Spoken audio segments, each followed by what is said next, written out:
like to welcome all the participants, and I would like to hand over the mic to Asha ji. Over to you, Asha ji.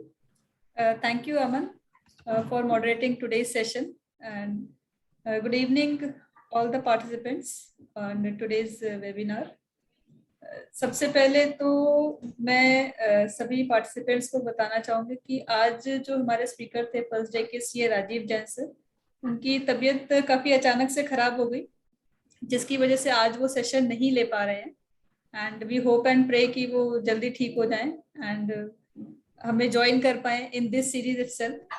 And उसके साथ ही मैं thanks करना चाहूंगी Manoj sir का. Thank you very much sir कि you have agreed to take today's session in very short moment. आज सुबह ही ऑब्वियसली हेल्थ की बात है, आज सुबह ही हेल्थ खराब हुई and Manoj sir has agreed to take this session forward. तो thank you very much sir.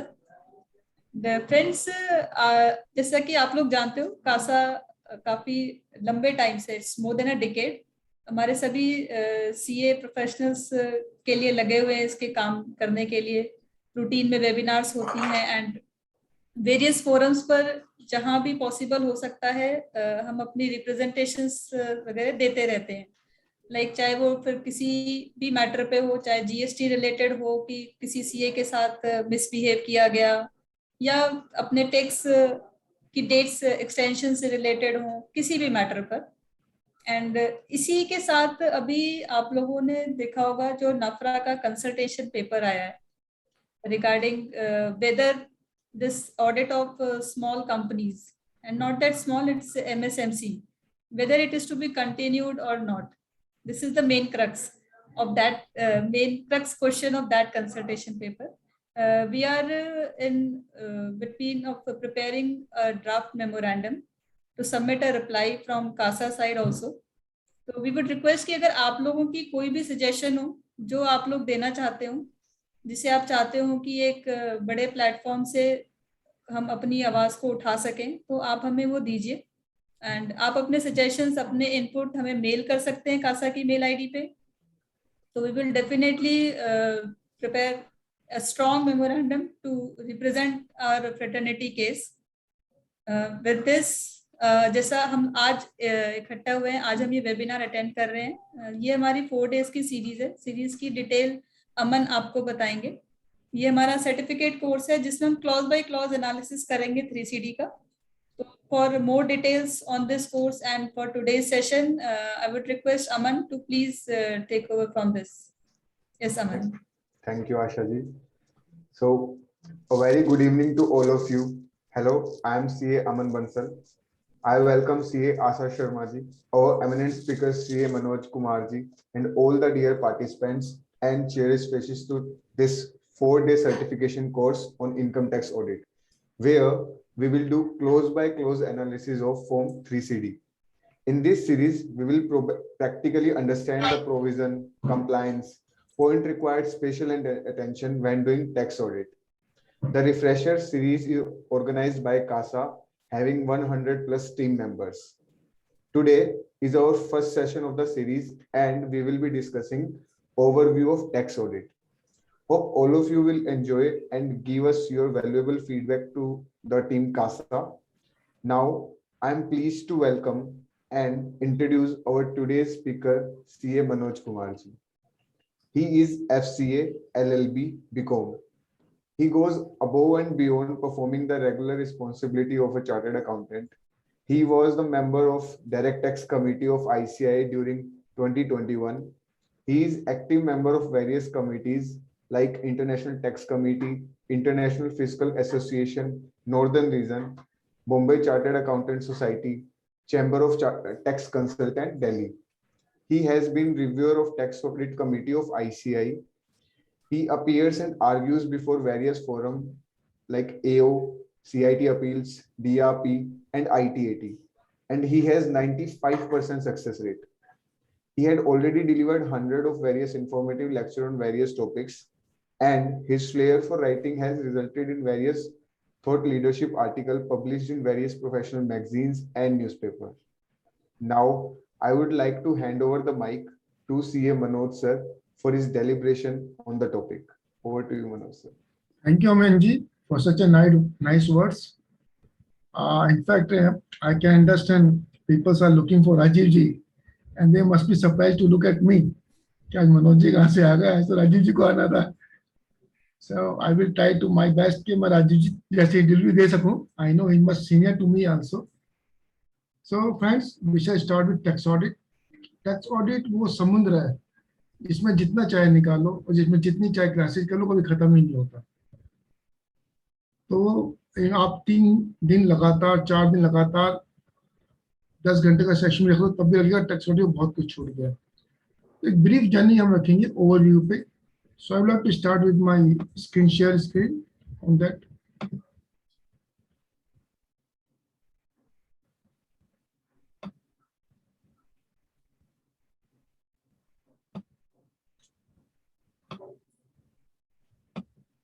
सबसे पहले हम समझते हैं ये आया क्यों था. In 1984 the concept of tax audit was introduced. इससे पहले क्या होता था, सारे के स्क्रूटनी में आते थे. But from this year onward the department thought कि अब हमें चार्टर्ड अकाउंटेंट से इंफॉर्मेशन लेनी चाहिए in the form 3CD report, और उसके बेस पे हमें जो है रिटर्न्स को असेस करना चाहिए और कंप्यूट करना चाहिए. It was a trust imposed on the chartered accountants. It was in confidence imposed on the chartered accountants. But however, there is some feeling in the society that this trust is being shaken. Generally, reports are coming containing nil, not applicable, not giving adequate and sufficient information which are required. Further, every year we fight for extension of dates. We use not a good language on social media for the government. उसका परिणाम क्या हुआ है कि जो 1 करोड़ की limit थी वो 10 करोड़ के करीब पहुंच गई है. हमें समझना होगा कि ये एक गिफ्ट है, कोई स्टैट्यूटरी राइट नहीं है टैक्स ऑडिट हमारा, कि हमें ये गवर्नमेंट को देना ही होगा. अगर हम टाइमली अपने आप को, हमने अपना वे ऑफ वर्किंग इंप्रूव नहीं किया, प्रॉपर रिपोर्टिंग नहीं करी, तो वो दिन दूर नहीं जब हम यहाँ पे आज नफरा में स्टैच्यू ऑडिट के लड़ रहे हैं, कल हम टैक्स ऑडिट के लिए शायद लड़ रहे हों, और पीपल रेजिंग फिंगर्स कि क्या टैक्स ऑडिट से उन्हें एडुकेट इन्फॉर्मेशन मिल रही है या नहीं मिल रही है. तो with this I would like to go ahead. Maybe some of you may not agree with me, but Aman ji, हमें समझना होगा कि टैक्स ऑडिट रिपोर्ट पूरी जाए. Impact of failing in duty. यदि हमारी टैक्स ऑडिट रिपोर्ट में कोई गलती है या किसी भी कोई हम गलत सर्टिफिकेट देते हैं, तो there is section 271J which provides for penalty. Someone में से क्या 10,000 रुपये की पेनल्टी तो है, मुझे चिंता की क्या जरूरत है. पेनल्टी 10,000 की नहीं है. एक, इस तरह की गलतियां हमारे ऊपर जो कॉन्फिडेंस है रिपोर्ट किया सोसाइटी ने उसको शेकन करती हैं. दूसरा, ICAI में हमारे खिलाफ डिसिप्लिनरी एक्शन भी हो सकता है. It should be worst thing for us. So be careful while giving और फाइलिंग टैक्स ऑडिट रिपोर्ट और एनी अदर रिपोर्ट. डिस्क्वालिफिकेशन. ये डिस्क्वालिफिकेशन आई थी जुलाई 2020 से. लास्ट टाइम कितने लोगों ने नोट किया मुझे नहीं मालूम. ये कहती है कि यदि आपने एज ऑन टुडे कोई ऑडिट रिपोर्ट साइन कर दी और लास्ट ईयर की ऑडिट रिपोर्ट आपको नहीं मिली है, तो आप you are not qualified to sign the audit report. You are disqualified.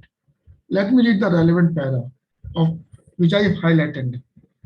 An auditor cannot sign the audit report of any assessee if there is any audit fee pending for previous years as on the date of audit report signing.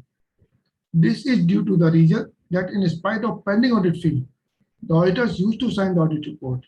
In such a case, the auditor would be treated as related party of the assessee under section 511, which will instigate disciplinary action on the CA as well as on the CA firm signing said balance sheet. तो ये blessing in disguise है. हमें अपने सभी client को जिनके पास में हमारी पुरानी ऑडिट रिपोर्ट पेंडिंग पड़ी है, ये डिस्क्वालिफिकेशन भेज देनी चाहिए कि जी मैं आपकी ऑडिट रिपोर्ट साइन नहीं कर पाऊंगा यदि आपने मेरी पुरानी ऑडिट फी क्लियर नहीं करी तो ये बेनिफिशियल है। अच्छा, मेरा क्वेश्चन है जो चैट बॉक्स में I am looking from everyone, क्या इनकम टैक्स एक्ट में डिस्क्वालिफिकेशन है टैक्स ऑडिटर की? Please answer in the chat box. क्या इनकम टैक्स एक्ट के अंदर डिस्क्वालिफिकेशन है?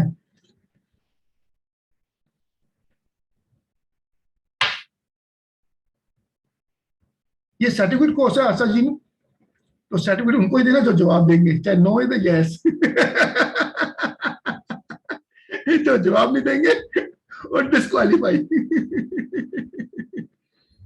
शिखा गुप्ता जी कहती है तो कौन से सेक्शन में है?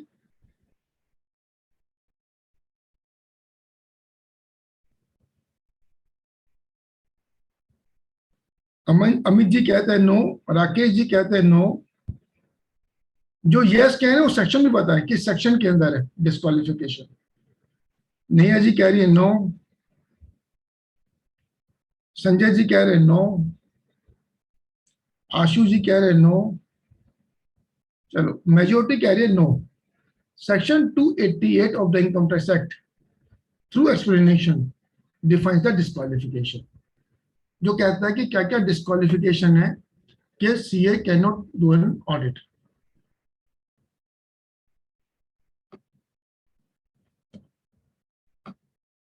क्या? those who cannot do statutory audit under section 143(3) of the Companies Act also cannot do tax audit. Internal auditor cannot be a tax auditor.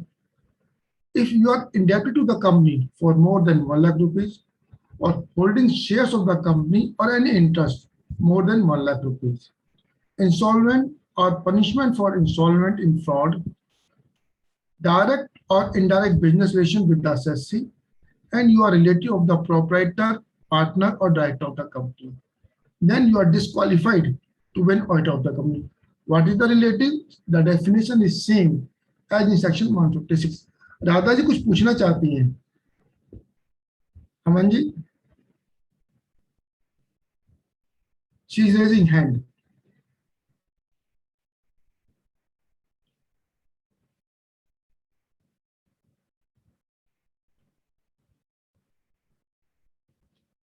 आप अभी अलाउ कर रहे हैं, बाद में अलाउ करेंगे?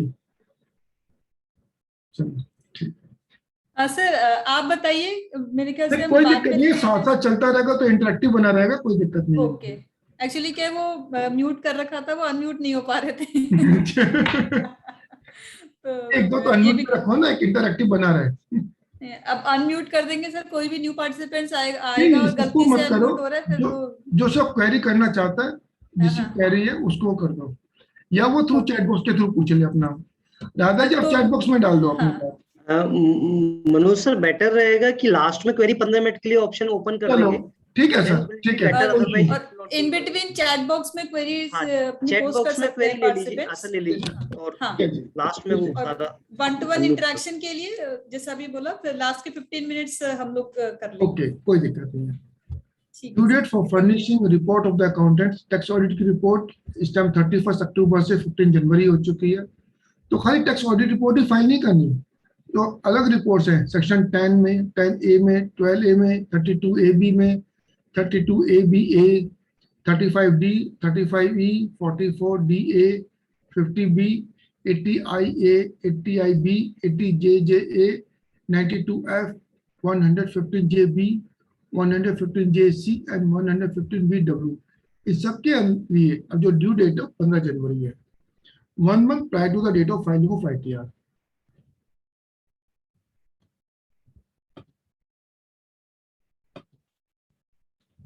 एक से कितने ऑडिट कर सकता है? 60 ऑडिट कर सकता है। और यदि वो पार्टनरशिप फर्म में है तो देयर इज ए व्यू कि वो दूसरे पार्टनर के बिहाफ पे भी ऑडिट कर सकता है, 120 तक कर सकता है।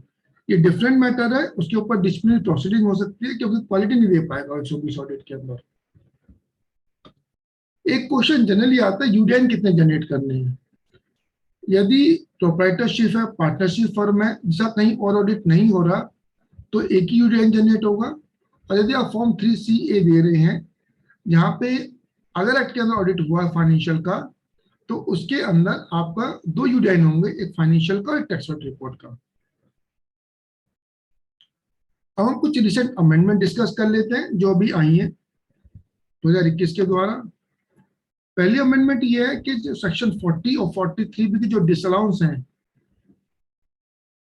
वो आप इसके अगर 40 और 43 बी में कोई चेंज है तो उसके लिए आप revise tax audit report file कर सकते हो। इसका मतलब क्या है, अब टैक्स ऑडिट रिपोर्ट फाइल होती है 1 महीने पहले और रिटर्न फाइल होती है 1 महीने बाद। Section 40A IA and section 43B ये कहते हैं before the due date of filing of IT आप टैक्स जमा करा दीजिए। अब टैक्स ऑडिट रिपोर्ट में कह रहा हूं कि टैक्स जमा नहीं हुआ, आईटीआर की फाइलिंग से पहले टैक्स जमा हो गया, सीपीसी प्रोसेसिंग करेगी on the basis of tax audit report, तो उसमें क्या वो एडिशन कर देगी आपको उठा के। तो उसे सेव करने के लिए इन दो अकाउंट पे आप लोग अपना टैक्स ऑडिट रिपोर्ट रिवाइज कर सकते हो और बिफोर कब तक कर सकते हो, can be file before the end of the relevant assessment year. तो इन दो अकाउंट के ऊपर आप अपनी टैक्स ऑडिट रिपोर्ट को रिवाइज कर सकते हो।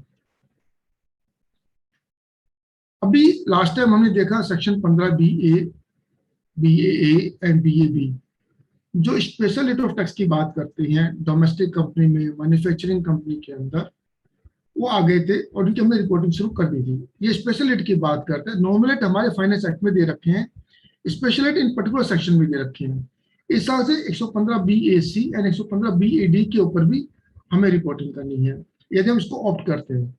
यदि मैं 115-120AC जो अप्लीकेबल है इंडिविजुअल्स को, HUF को, और BAD जो कोऑपरेटिव सोसाइटी को अप्लीकेबल है, यदि ये दो लोग स्पेशल रेट ऑप्ट करते हैं तो उनको जो कैरी फॉरवर्ड ऑफ लॉस है वो नहीं मिलेगा, सेक्शन 10 की डिडक्शन नहीं मिलेगी, चैप्टर 6 की डिडक्शन नहीं मिलेगी और एडिशनल डेप्रिसिएशन नहीं मिलेगा।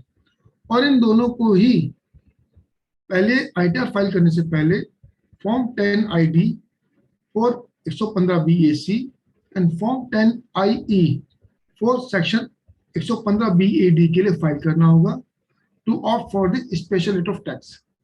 उसके बाद आप आईटीआर फाइल कर सकते हैं। एक फर्दर अमेंडमेंट आई। असल में हम सब जानते हैं कि जो सेफ हार्बर रूल है 10% का डिफरेंस दे रखा है सेक्शन 43CA 50C 56 to 10 कि यदि आपका जिस रेट पर आप कोई प्रॉपर्टी बेच रहे हो उसकी वैल्यू में और स्टैम्प ड्यूटी वैल्यू में डिफरेंस 10% तक का है तो उस डिफरेंस को इग्नोर कर दिया जाएगा और जिस रेट पर आप बेच रहे हो वही सेल कंसिडरेशन माना जाएगा।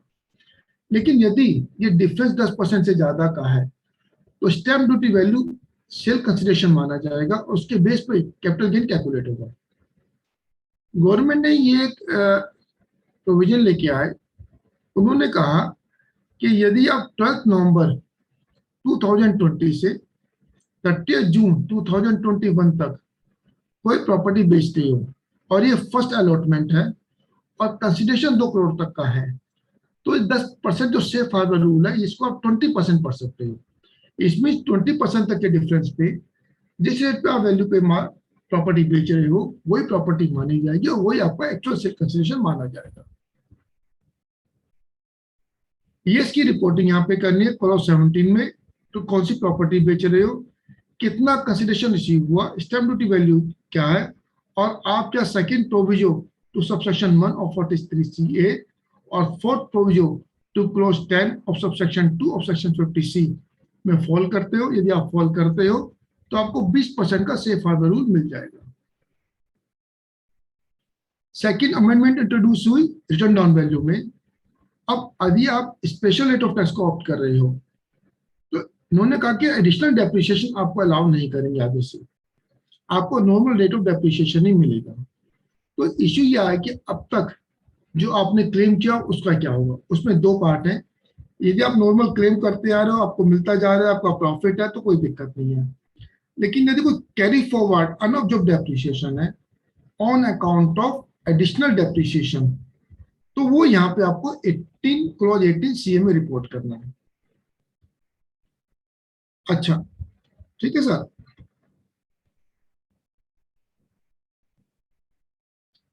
इसको कैसे रिपोर्ट करना है, एक प्रोविजन ऐड हुआ, मैं 115BAB का प्रोविजन ले रहा हूं।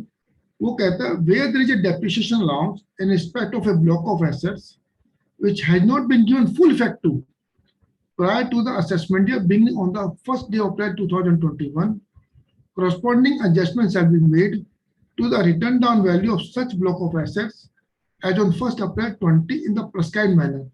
यानी कि जो अनअब्जॉर्ब्ड डेप्रिसिएशन है on account of additional depreciation, उसको कैसे आपने ट्रीट करना है जो 1 अप्रैल 2020 को पेंडिंग है, वो हम आपको थ्रू रूल बताएंगे।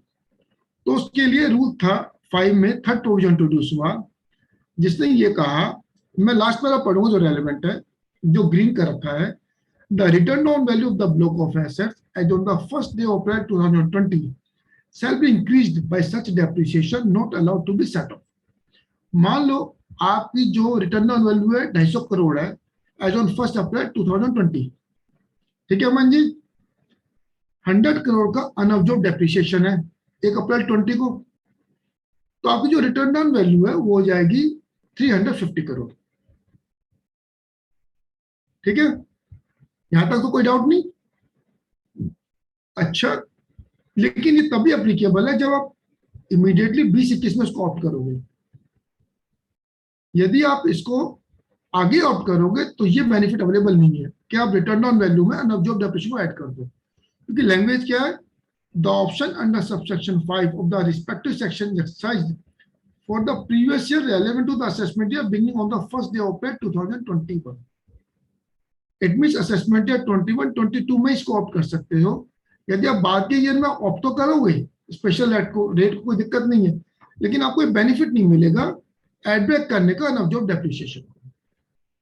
अब इन्होंने मान लो आप 115 बीएससी के स्पेशल रूल में गए, आप कहे मैं स्पेशल रेट में जाऊंगा, तो आपको ये सारी डिडक्शन से जो आगे से नहीं मिलेंगी, सेक्शन 10 AA, सेक्शन 16 की, section 24, 32 AD, 30 AB, 30 ABA, 35 AD, 35 CCC, 57 second A, 80 CCD और 80 JJ के अलावा चैप्टर 6 की साइड डायरेक्शन नहीं मिलेंगे आपको। कैरी फॉरवर्ड ऑफ लॉस, सवाल ये उठता है कि आप पूरा कैरी फॉरवर्ड ऑफ लॉस नहीं मिलेगा, नहीं, आपको जो normal carry forward of loss है वो मिलेगा, बट जो carry forward of loss on account of the deductions है वो नहीं मिलेगा आपको। सिमिलरली जो डेप्रिसिएशन है अनअब्जॉर्ब्ड वो नहीं मिलेगा आपको। ठीक है, अब इसे हम एक एग्जांपल से समझते हैं। मेरा जो लॉस है एज ऑन 31/3/2020 9 लाख का था, डोनेशन में डेबिट करी लाख रुपए की, तो मेरा लॉस घट के 8 लाख रह गया। इसमें मैंने डिडक्शन क्लेम करी 19-20 के अंदर 1 लाख रुपए की, तो मेरा जो लॉस हो गया 9 लाख हो गया बिजनेस लॉस। अब मैं 20-21 में आगे फाइनेंशियल ईयर में 115 बीएससी ऑप्ट करता हूं, तो जो मेरा कैरी फॉरवर्ड लॉस होगा वो 8 लाख होगा, 9 लाख नहीं होगा, क्योंकि 35 AA का जो डिडक्शन है वो मेरे कैरी फॉरवर्ड में नहीं मिलेगा। क्लियर अमन जी? अनम्यूट कर लो यार, एक आध तो अनम्यूट होना भी चाहिए। जी सर। थोड़ा सा बात करते तो अच्छा लगता है। ठीक है, तो डेप्रिसिएशन का भी समझ में आ गया आप लोगों को कि कैसे इंपैक्ट लेना है, और अदर देन डेप्रिसिएशन जो कैरी फॉरवर्ड ऑफ लॉस है उसका कैसे बेनिफिट लेना है ये भी आप लोगों को समझ में आ गया। एम आई राइट? अब हम चलते हैं गुडविल। अब एक एडजस्टमेंट और आई 80C(b) में जो आपको रिपोर्ट करनी है कि इन्होंने सेक्शन 32 से अमेंड कर दी डेफिनेशन और ब्लॉक ऑफ एसेट्स में गुडविल को हटा दिया कि आपको गुडविल का ब्लॉक ऑफ एसेट्स में नहीं रहेगी और आपको अब आगे से इसके ऊपर डेप्रिसिएशन नहीं मिलेगा। एम आई राइट? तो अब इसके हम कैसे कैलकुलेशन करेंगे, तो इसके लिए मैं 3 एग्जाम्पल समझाता हूं इसको। मेरे जो ब्लॉक ऑफ एसेट्स में 31/3/2020 को है उसमें से 1000 रुपए की एसेट्स है, गुडविल है, कुछ भी नहीं है। केस 2 में 1000 रुपए की एसेट्स है, इंटेंजिबल एसेट्स, जिसमें 800 रुपए की गुडविल है और 200 रुपए की अदर इंटेंजिबल एसेट्स है, और मैंने 20-21 में 100 रुपए की अदर इंटेंजिबल एसेट्स और परचेज कर ली। ठीक है, केस 3 में 31/3/2019 को 1000 की इंटेंजिबल एसेट्स है, जिसमें 800 रुपए की गुडविल है, 200 रुपए की अदर है, मैंने 19-20 में 200 रुपए की इंटेंजिबल एसेट्स परचेज की, 20-21 में भी 200 रुपए की इंटेंजिबल एसेट्स परचेज कर ली। अब चलते हैं थर्ड स्टडी में, पहले केस थर्ड में कि मेरी 31/3/2020 को क्या वैल्यू होगी, क्योंकि मैं 31/3/2019 से यहाँ चल रहा हूँ। तो 1000 की वैल्यू है, 200 रुपए की मैंने और परचेज कर ली, यहां मैंने 900 रुपए की बेच दी गुडविल, ठीक है। तो मेरे जो नेट जो रह गया मेरे पास, जब 300 रुपए की वैल्यू रह गई, 1000 प्लस 1200, 900 रुपए की 300 रुपए की इंटेंजिबल एसेट्स रह गई। 25% में डेप्रिसिएशन क्लेम कर लिया, 225 रुपए की बस क्लोजिंग वैल्यू है। अब आ जाए 20-21 में, पहले केस में 1000 रुपए की गुडविल है, दूसरे केस में 1000 रुपए की इंटेंजिबल एसेट्स है, और तीसरे केस में भी 225 रुपए की इंटेंजिबल एसेट्स है। मैंने during the year case second में 100 रुपए की इंटेंजिबल एसेट्स परचेज करी, केस थर्ड में 200 रुपए की इंटेंजिबल एसेट्स परचेज करी। तो मेरी वैल्यू कितनी हो गई, WDV 1000 रुपए पहले में, 1100 रुपए सेकंड केस में, 425 थर्ड केस में। पहले केस में 1000 रुपए थी 1/4/2020 को, 1000 रुपए निकल गई, वैल्यू नील रह गई, कोई दिक्कत नहीं है। दूसरे केस में 1000 रुपए की मेरी इंटेंजिबल एसेट्स थी 1 अप्रैल 2020 को, जिसमें 800 रुपए की गुडविल थी, 200 रुपए की अदर थी। मैं 200 रुपए 800 रुपए की गुडविल हटा दी, मेरे पास कितने 300 रुपए बचे। 300 रुपए 25 रुपए का 75 रुपए का मैंने डेप्रिसिएशन ले लिया, मेरे पास कितने रह गए WDV 31/3/2021 को, 225 रुपए रह गई, कोई दिक्कत नहीं है। यहाँ मेरे पास 425 रुपए, मेरी 31/3/2019 को जो गुडविल थी वो 800 रुपए की थी, 19-20 में मैंने डेप्रिसिएशन क्लेम किया 800 रुपए पे, कितना परसेंट था, 25%।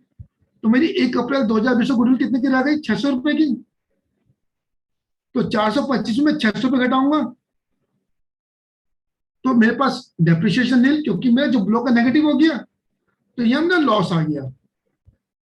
और ये जो लॉस होगा मेरा शॉर्ट टर्म कैपिटल, ये जो मेरा गेन आएगा, सॉरी, ये मेरा शॉर्ट टर्म कैपिटल गेन आएगा।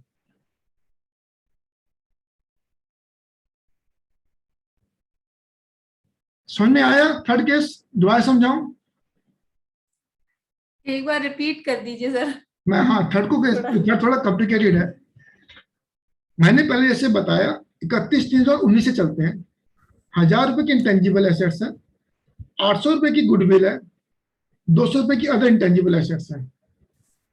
19-20 में मैंने 200 रुपए की इंटेंजिबल एसेट्स और परचेज कर ली, और 900 रुपए की इंटेंजिबल एसेट्स बेच दी। नेट बैलेंस क्या रह गया, 300 रुपए। ठीक है आशा जी? जी।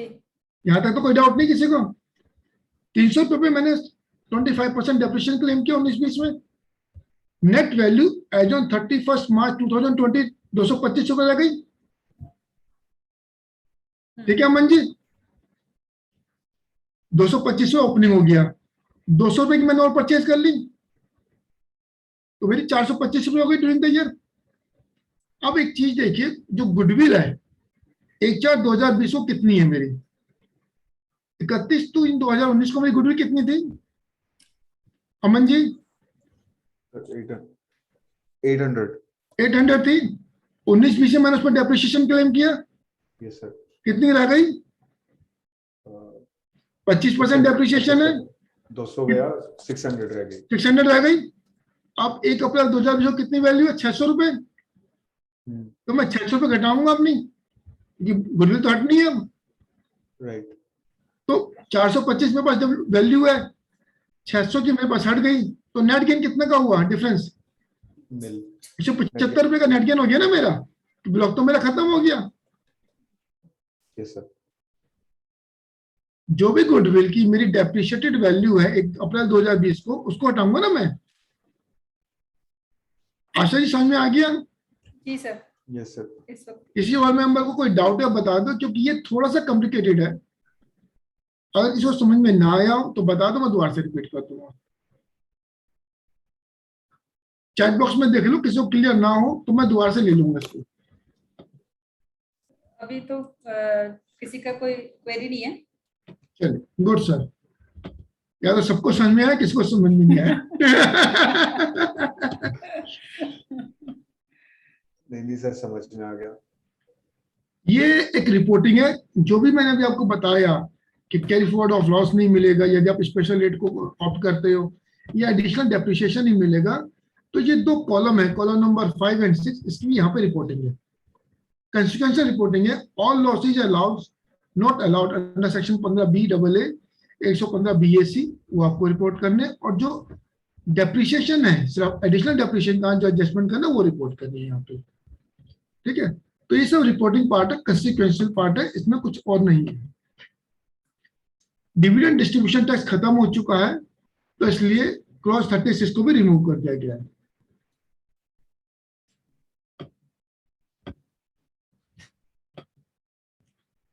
जीएसटी एनगार को 1 साल के लिए और पोस्टपोन कर दिया गया है, तो इस साल जस्ट कोई आपको रिपोर्टिंग नहीं करनी इसके बारे में। अमन, चैट बॉक्स में कुछ क्वेरी आई हुई है, एक बार आप ले लीजिए।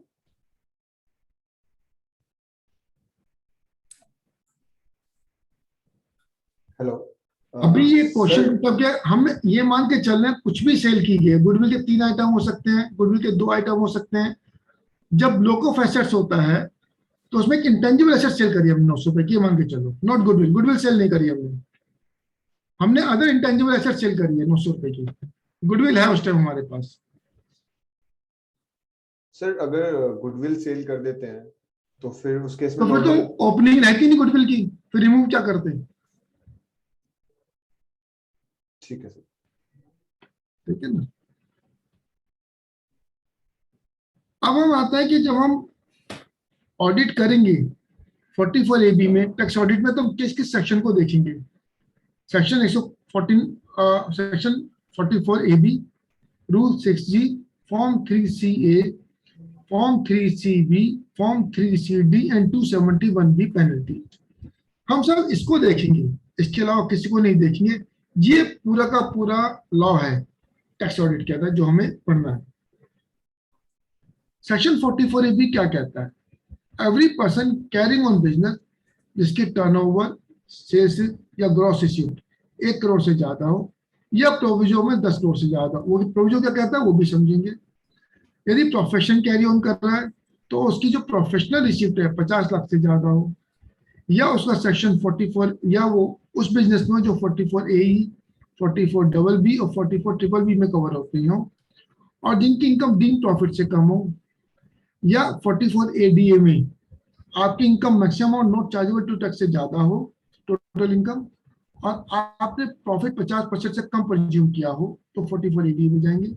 और यदि आप 44 AD4 में कवर होते हैं और आपकी total income more than maximum और नॉट चार्जेबल टू टैक्स है, तो आप टैक्स ऑडिट में कवर होंगे। तो ये 5 क्लॉजेज हैं, ये 5 क्लॉजेज में और लगा हुआ है, मींस ये म्यूचुअली एक्सक्लूसिव है, हमें इकट्ठे नहीं पढ़ना, इंडिपेंडेंटली पढ़ना है। Plus every person carrying on business, every person defined under section 231। Generally question ये आता है कि चैरिटेबल ट्रस्ट से कोई बिजनेस कर रही है तो क्या उन्हें 44 AB में टैक्स ऑडिट की जरूरत है या नहीं? दे सर्कुलर, दे आर डिसीजन जो कहते हैं उनको भी, यदि वो बिजनेस करेगी, हाँ every person carrying on business है, कि वह चैरिटेबल ट्रस्ट यदि बिजनेस कैरी ऑन कर रही है तो उसको भी टैक्स ऑडिट कराने की जरूरत है। प्रोविजो ये कहता है, पहले 5 करोड़ की लिमिट थी, अभी 10 करोड़ हो गई है, कि यदि आपकी जो टोटल रिसिप्ट है उसमें से यदि आपकी कैश रिसिप्ट 5% से कम है और टोटल पेमेंट है उसमें से जो आपकी पेमेंट है 5% से कम कैश है, तो आपकी जो लिमिट है 1 करोड़ की जगह 10 करोड़ हो जाएगी।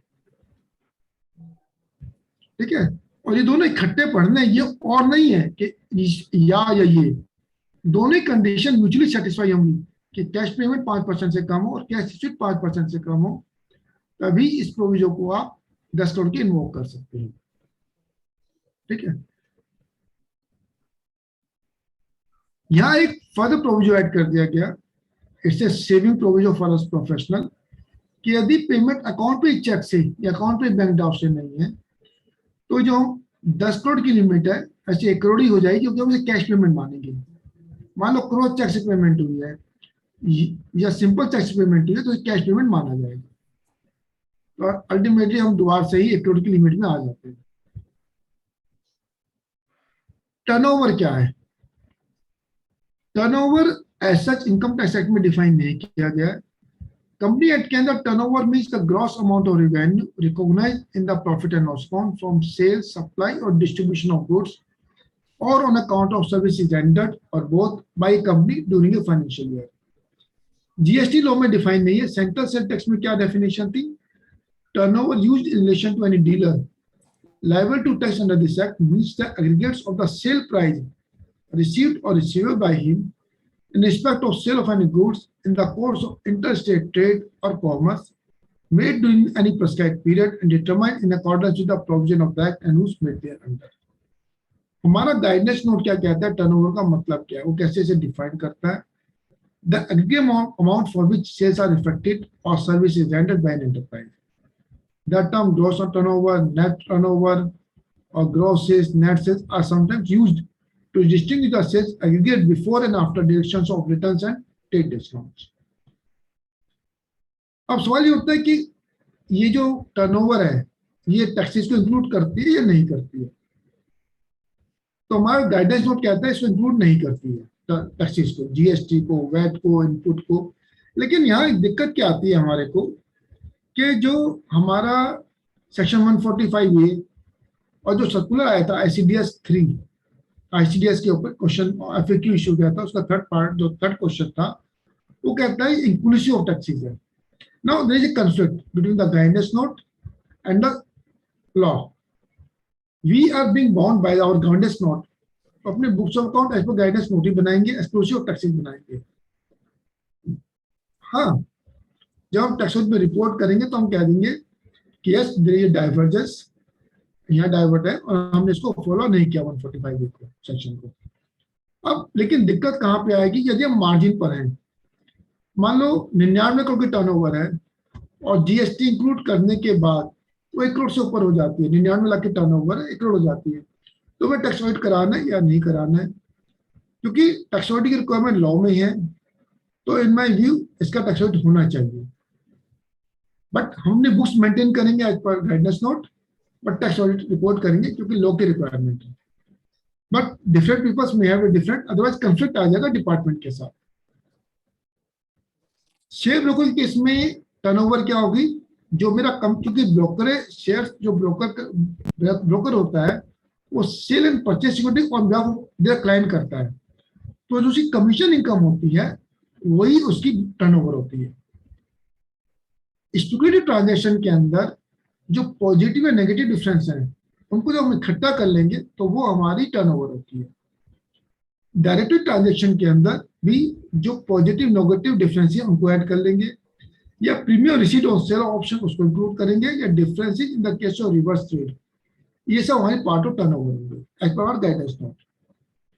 डिलीवरी बेस्ड ट्रांजैक्शन का जो टोटल टर्नओवर है, फिजिकल जो कि फिजिकली ट्रांजैक्शन हो रही है, तो जितने के भी आपने शेयर सेल किए वो हमारा टर्नओवर का पार्ट बनेगा, total value of shares. Agency business के अंदर क्योंकि रिक्शा रिवार्ड प्रॉपर्टी से मेरा एसोसिएटेड नहीं होता और मेरी कमीशन इनकम होती है, तो सर वही मेरा एजेंसी कमीशन ही मेरा टर्नओवर होगा. अब हम सेक्शन 44AD को देखते हैं, ये किन पे अप्लीकेबल है, किन पे नहीं है. एलिजिबल बिजनेस क्या है 44AD के लिए, इंडिविजुअल्स, एचयूएफ और पार्टनरशिप फर्म है, यानी कि LLP भी नहीं है, कंपनी भी नहीं है.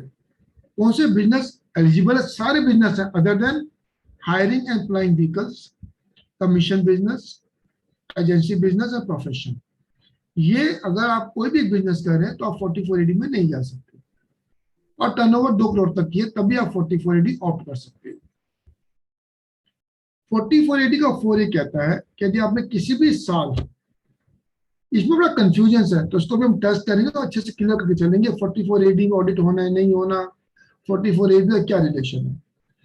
यदि मैंने किसी एक साल में 44AD को ऑप्ट कर लिया तो अगले सालों तक मुझे उसे कंटिन्यू करना है, और यदि मैं किसी भी साल में अपना टैक्स ऑडिट कराता हूँ 44AD को ऑप्ट नहीं करता हूँ तो अगले 5 साल तक मुझे टैक्स ऑडिट करना पड़ेगा. I have no option.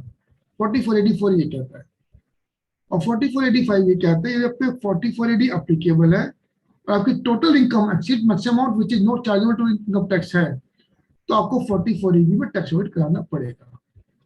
अब हमने ये समझ लिया 44AD 4 क्या है, वैसे हम सब पढ़ भी चुके हैं. चलो हम कुछ, क्योंकि सर्टिफिकेट कोर्स है तो सर्टिफिकेट कोर्स के अंदर कुछ क्वेश्चन है तो होने चाहिए, और जो जवाब देगा उसे सर्टिफिकेट मिलना चाहिए, सबको नहीं मिलना चाहिए.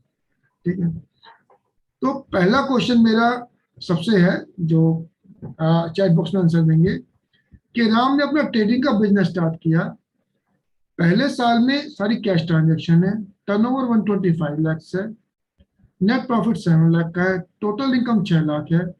मैं 44 एबीबी में जाऊंगा, एडी में जाऊंगा या नॉर्मल जाऊंगा, मुझे गाइड करें।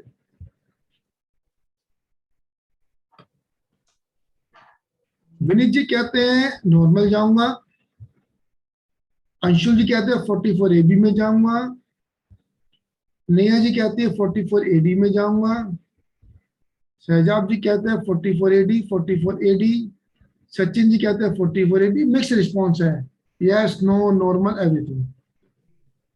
सर देखो, मेरा जो प्रॉफिट है वो पहले साल है मेरा, अब 125.8 का जो मेरा 8% है वो मेरा नहीं बनता। 7 लाख कम प्रॉफिट है, तो मैं 44 एडी में तो जा ही नहीं सकता हूँ, नंबर 1। नंबर 2, मेरी टर्नओवर जो है 1 करोड़ से ऊपर है, सारी कैश में है, तो मुझे 44 एबी में ऑप्ट करना पड़ेगा। ठीक है। हाँ, अब मैं आपसे सवाल थोड़ा सा घुमाता हूँ। यदि ये सारी टर्नओवर मेरी बाई चेक होती, ठीक है, तो मैं 44 एडी में जाता या 44 एबी में जाता या नॉर्मल जाता। ये सारी चेक है, कैश नहीं है।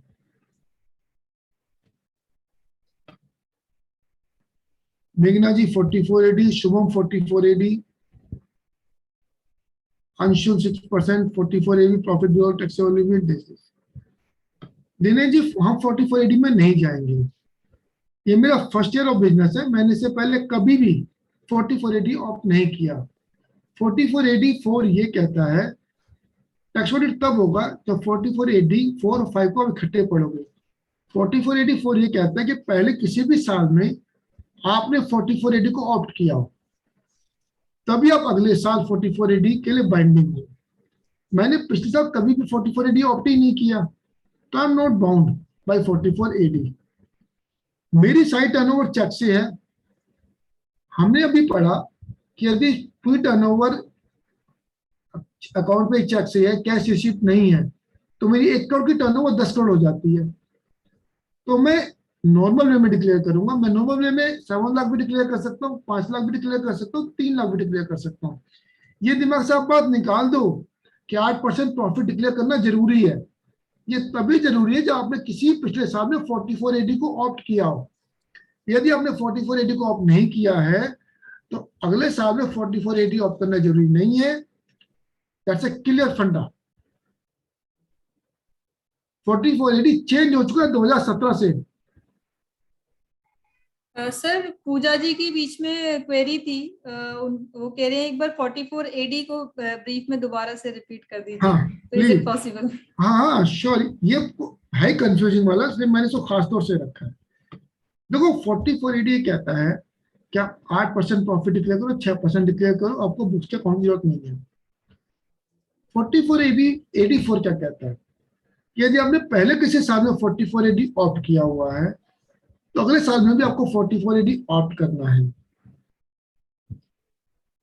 और यदि आप 44 एडी ऑप्ट नहीं करोगे और आपकी total amount, total income, maximum amount not chargeable to tax है, तो आपको टैक्स ऑडिट कराना है। यदि आप 44 एडी 4 और 44 एडी 5 को दोनों को पढ़ोगे तो।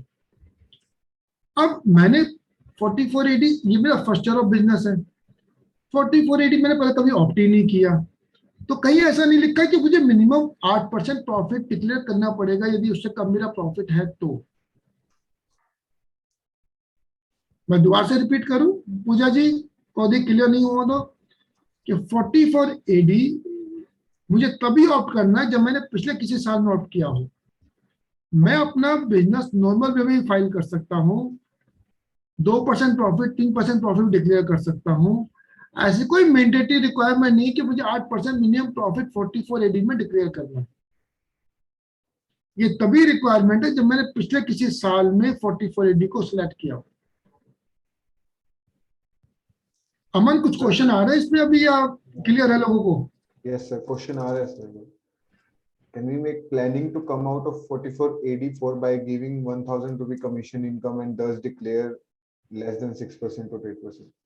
राकेश जी थोड़ा और एलिब्रेट करोगे इसको, क्योंकि कमीशन इनकम तो 44 AD में आती नहीं है। चलो छोड़ो, नहीं उसको हम भी ले रहे कमीशन इनकम को।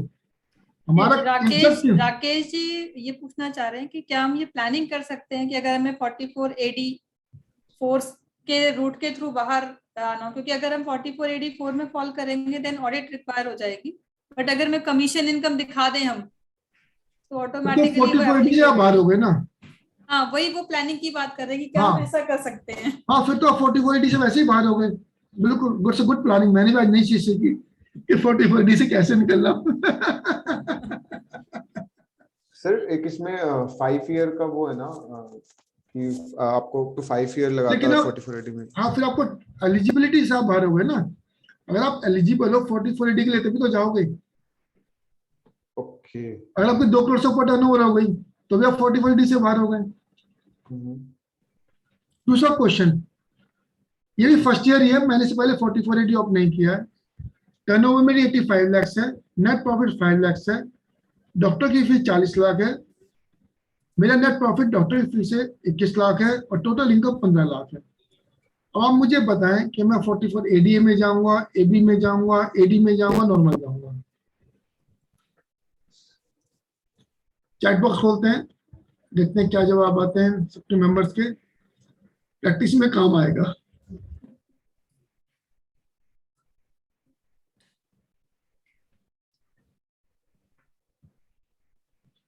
शेजल कहते नॉर्मल में जाऊंगा। सर मेरे को 2 चीजें हैं। चेतन जी कहते हैं मैं दोनों में जाऊंगा। सुनीता जी 44 एबी की बात कर रही हैं। अदनान जी नॉर्मल की बात कर रहे हैं। चलो सब लोग पार्टिसिपेट करें, सबको सर्टिफिकेट चाहिए। गुड। देखो एक बात बताऊं, यहाँ 2 चीजें हैं, एक प्रोफेशन है, एक बिजनेस है। मैंने आपको बताया था 44 एबी म्यूचुअली एक्सक्लूसिव है, यानी कि पहले तो हम एग्रीगेट कहीं नहीं लेंगे। बिजनेस को बिजनेस के एंगल से देखेंगे, प्रोफेशन को प्रोफेशन से एंगल देखेंगे। प्रॉफिट है, उसका जो नेट प्रॉफिट है 21 लाख है, मैं 44 एडीए में जा सकता हूँ। मेरा 50% से ऊपर प्रॉफिट है। दूसरा मेरी टर्नओवर 85 लाख है, टोटल इनकम 15 लाख है। तो मैं क्या कर सकता हूं, मैं इस केस के अंदर नॉर्मल बिजनेस में जाऊंगा, क्योंकि पहले मैंने कभी 44 एडी ऑप्ट किया नहीं। और 44 जब मैंने ऑप्ट नहीं किया तो ऐसे के लोगों में कई रिक्वायरमेंट नहीं कि मुझे 8% प्रॉफिट डिक्लेयर करना है या मुझे टैक्स वेट करना है। तो दिमाग से उस जो आपके दिमाग में पॉइंट बसा हुआ है ना कि या तो 8% प्रॉफिट डिक्लेयर करो या 44 या टैक्स वेट करो, उसको निकाल फेंको आज। ऐसी कहीं कोई रिक्वायरमेंट नहीं है। यदि आपने पिछले साल 44 एडी ऑप्ट नहीं किया है और आपकी टर्नओवर 1 करोड़ से कम है, यदि आपको कैश बिजनेस है, तो आप नॉर्मल वे में भी P&L बना के फाइल कर सकते हैं। ठीक है, तो ये दिमाग से निकाल के फेंक दो आज। हम तीसरी कंडीशन लेते हैं, ट्रेडिंग टर्नओवर मेरा 85 लाख की टर्नओवर है, नेट प्रॉफिट 5 लाख है, टोटल इनकम 3 लाख है। मैं क्या करूंगा, मैं 44 एडी में जाऊंगा या 44 एबी में जाऊंगा या नॉर्मल में जाऊंगा। नॉर्मल। नंदन जी कहते हैं नॉर्मल में जाऊंगा। आगे आगे नंदन जी के बाद कोई जवाब नहीं आ रहा मेरे पास। निया नॉर्मल, अन्ना नॉर्मल, बालाजी नॉर्मल, सबको समझ में आ गया नॉर्मल। ठीक है, बिल्कुल नॉर्मल में जाऊंगा, क्योंकि मेरी total income more then 3 lakh है, मतलब मैक्सिमम चार्जेबल टू टैक्स से 2.5 लाख से ज्यादा है। मैंने पहले कभी ऑप्ट किया नहीं तो कोई इशू नहीं है। अब यहाँ पे आ जाओ नेक्स्ट, मैं ट्रेडिंग टर्नओवर 95 लाख है, नेट प्रॉफिट 5 लाख है, कमीशन 6 लाख है, टोटल इनकम 4 लाख है। 44 एडी में जाऊंगा, 44 एबी में जाऊंगा या नॉर्मल जाऊंगा। देखते हैं क्या जवाब आए हैं।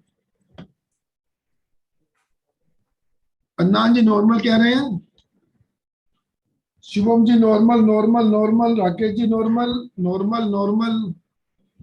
सर यहाँ मुझे टैक्स वाइट पे आना पड़ेगा 44 एबी है, क्योंकि जो टर्नओवर है 95 लाख प्लस कमीशन 6 लाख, 1 करोड़ से एक्सीड करके मैं कैश में डील कर रहा हूँ। और कमीशन इनकम है 44 एडी में जा भी नहीं सकता हूँ। ठीक है अमन जी? Yes sir. तो कंफ्यूजन अब खत्म हो रहे होंगे, उम्मीद करता हूँ। एक क्वेरी है पूजा जी की। हाँ, इसमें वो कह रहे हैं कि अगर लास्ट ईयर हमने 44 एबी में ऑडिट करवाया है, ठीक है, और इस साल मेरी जो टर्नओवर है 43 लाख है, and profit less than 8%. So normal हमारा normal दिखा सकते हैं उसको. तो मिनट कहाँ पाएंगी क्वेरी दोबारा से पढ़ना. सर एक सेकंड, क्वेरी कॉपी मैं कॉपी पेस्ट कर देता हूँ, एक सेकंड सर. कॉपी पेस्ट हो नहीं रहा है. तो आप पढ़ दो, दोबारा से पढ़ दो. सर मेरा लास्ट ईयर 44 AB था. अब करंट ईयर में 2021 में टर्नओवर 43 lakhs है and profit 4.3%. Then is it mandatory to opt 44 AB? No, 44 AD नहीं है ना. 44 AB तो कोई बात ही नहीं है. आपकी टर्नओवर 1 करोड़ से ज्यादा होगी, आपने 44 AB कर लिया तो कोई इश्यू ही नहीं है. ठीक है. चलो अब हम नेक्स्ट क्वेश्चन पे चलते हैं. ये सर्टिफिकेट कोर्स है इसलिए थोड़ा क्वेश्चन से चलेंगे. एक राकेश जी की भी है अमन बीच हाँ में, बोलिए. उनकी भी ले लीजिए. पहले इसको खत्म कर ले फिर ले लेंगे. अमन जी ठीक ठीक है सर, सर, ठीक है ऐसे सर. पहले कर- जितने क्वेश्चन सर से खत्म कर लेते हैं. यस Okay, ठीक. मेरी सेल 4 करोड़ की है, इसमें से 7 लाख मेरी कैश सेल है. नॉन अकाउंट पे चेक से 6 लाख रुपए है. कैश लोन 7.5 लाख है एंड कैपिटल कंट्रीब्यूशन 25 लाख है. प्रोप्राइटरशिप कंसर्न है, देखो टैक्स रेट होगा या नहीं होगा, क्यों होगा और क्यों नहीं होगा, मुझे यह दोनों चीजों का जवाब देना.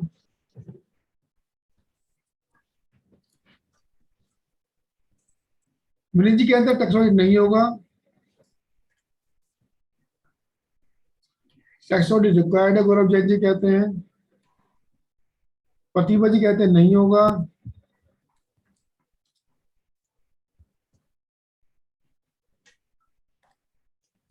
तीन जवाब आए हैं मेरे पास. टैक्स ऑडिट रिक्वायर्ड है, no tax audit, less than 5% cash sale. Sir पहले तो मैं आपको ये बता दूं कि हम कैश सेल की यहाँ बात ही नहीं कर रहे, कैश रिसिप्ट की बात कर रहे हैं. यहाँ अगर आप देखेंगे तो इसको हम दो भागों में बांटते हैं इस इश्यू को. यहाँ एक बात मैंने कही कैपिटल कंट्रीब्यूशन 25 लाख इन बैंक.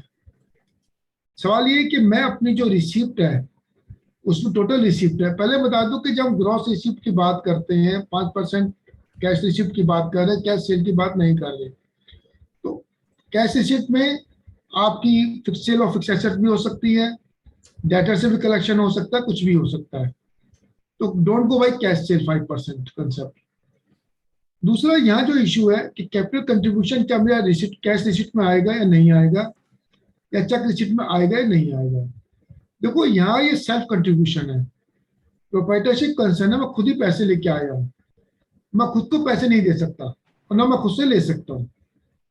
तो यदि मैं अपनी जो टोटल रिसिप्ट काउंट करूं तो 4 करोड़ की मेरी कैश सेल है और टोटल सेल है, जिसमें से कैश लोन 7.5 लाख का है.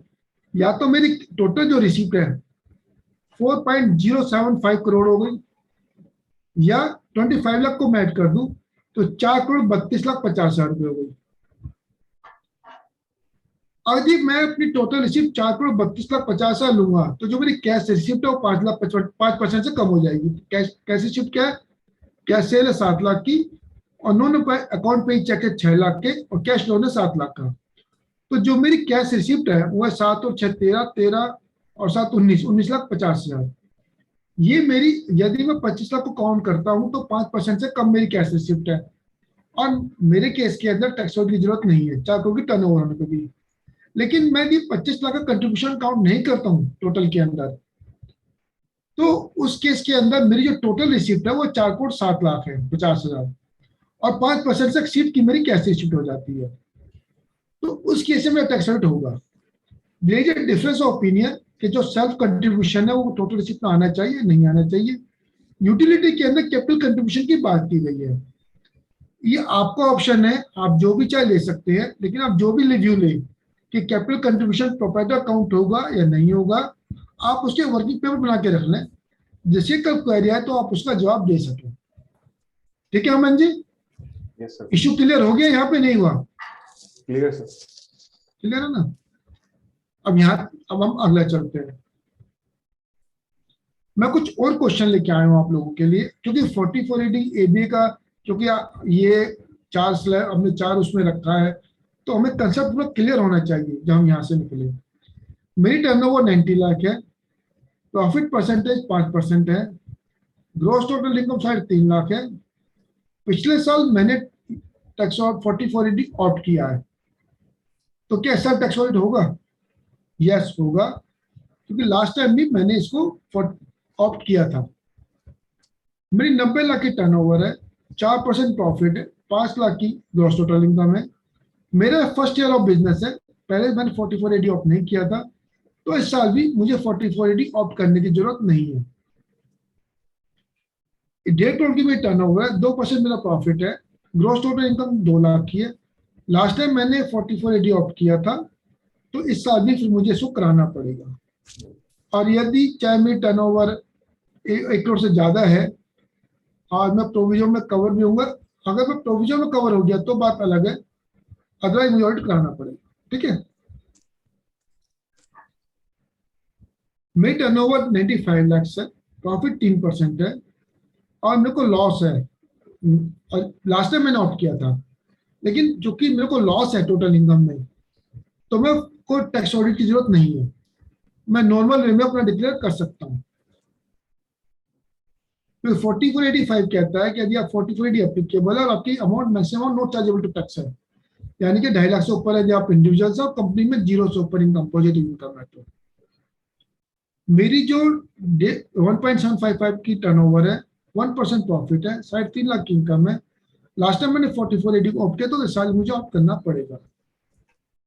इसी तरह 1.95 की टर्नओवर है, 4% प्रॉफिट है, टोटल इनकम 7 लाख की है। मैंने लास्ट टाइम एग्जेम्पशन क्लेम की थी 4480 की, तो मुझे जाना पड़ेगा। ठीक है, तो ये कुछ क्वेरीज आई थिंक अब इसके करने के बाद हम लोगों को 4480 AB का जो रिलेशन है इंटरप्लेयर समझ में आ गया होगा। यदि अभी भी किसी क्वेरी तो पूछ लो, फिर मैं आगे बढ़ूंगा। बट मैं 2 मिनट 1-2 चीज और हाईलाइट कर देता हूँ, फिर हम आगे बात करेंगे। ग्रॉस रिसिप्ट, जब हमने ग्रॉस रिसिप्ट की बात की, तो एक क्वेश्चन जनरली आएगा कि मैंने बैंक से पैसा विड्रॉ किया, बैंक में जमा कराया, तो क्या वो इंक्लूड है या नहीं है? वो इंक्लूड नहीं होगा, क्योंकि बैंक से पैसा निकालना, बैंक में जमा कराना सेल्फ को है। तो इन चीजों को ध्यान में रखना है। हाँ, जो पार्टनर कंट्रीब्यूशन है उसमें 2 भी हो सकते हैं। कुछ कह सकते हैं partner and partnership firm are one and the same thing, तो ये आपस में कंट्रीब्यूशन नहीं मानना जाना चाहिए, कुछ चाहिए मानना देना चाहिए। तो जो भी आप माने ग्रॉस रिसिप्ट के अंदर, उसको आप लिख के रख लें वर्क पेपर में अपने। सुप्रीम कोर्ट ने एक जजमेंट में कहा था, और भी कई जजमेंट हो, partnership firm and partners are one and the same thing. तो जो भी आपका पॉसिबल व्यू हो कि मुझे फर्म के अंदर जो पैसा है पार्टनर्स को काउंट करना है, ग्रॉस रिसिप्ट में नहीं काउंट करना है, आप अपना वर्किंग पेपर बना के रख लें।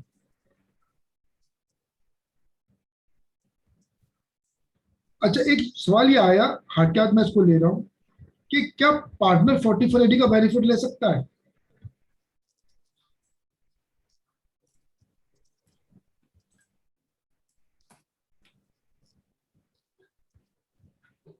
अभी क्या हुआ, हम लोग ये मान के चल रहे हैं क्योंकि सेक्शन 28 के अंदर जो पार्टनर को रेमुनेशन मिलता है फर्म से, इंटरेस्ट मिलता है, कुछ ही मिलता है, उसको बिजनेस इनकम मानते हैं।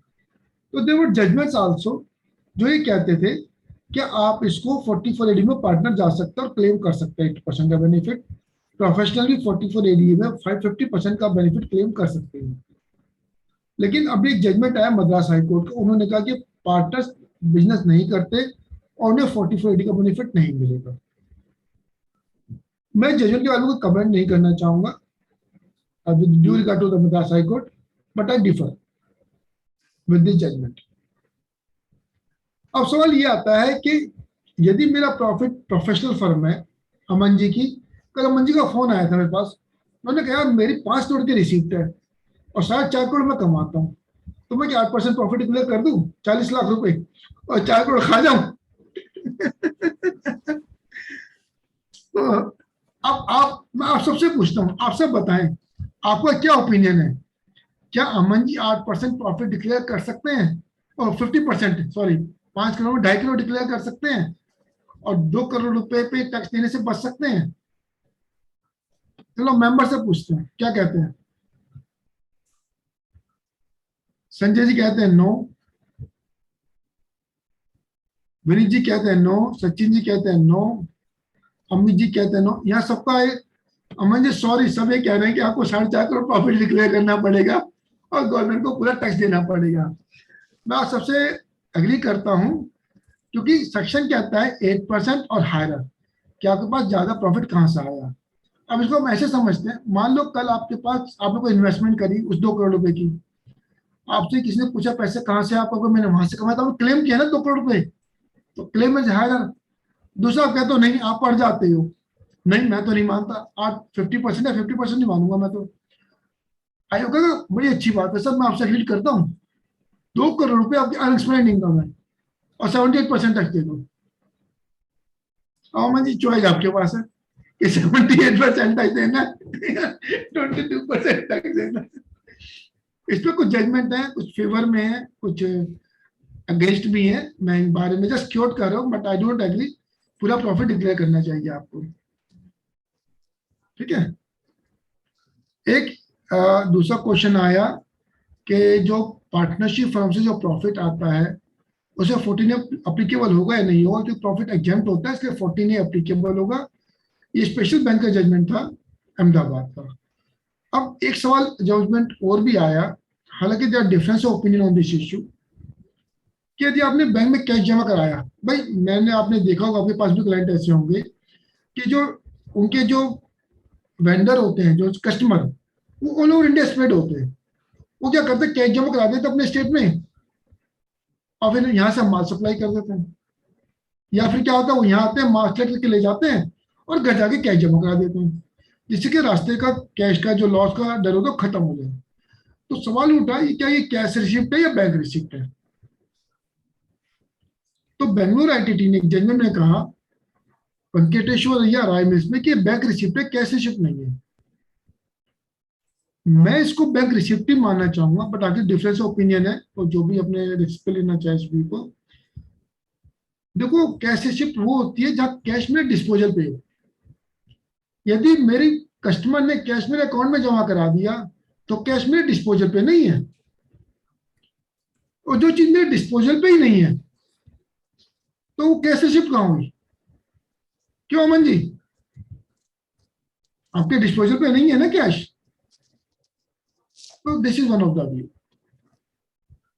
अच्छा, अब एक चीज और भी होती है, कई बार आपने बैंक लोन लिया, गाड़ी का लोन लिया, तो बैंक क्या करता है, सीधा चेक दे देता है किसको, कार वाली कंपनी को जिससे आपने गाड़ी खरीदी। तो अब वो आपके बैंक स्टेट उसमें आया तो नहीं, बैंक अकाउंट में तो नहीं आया।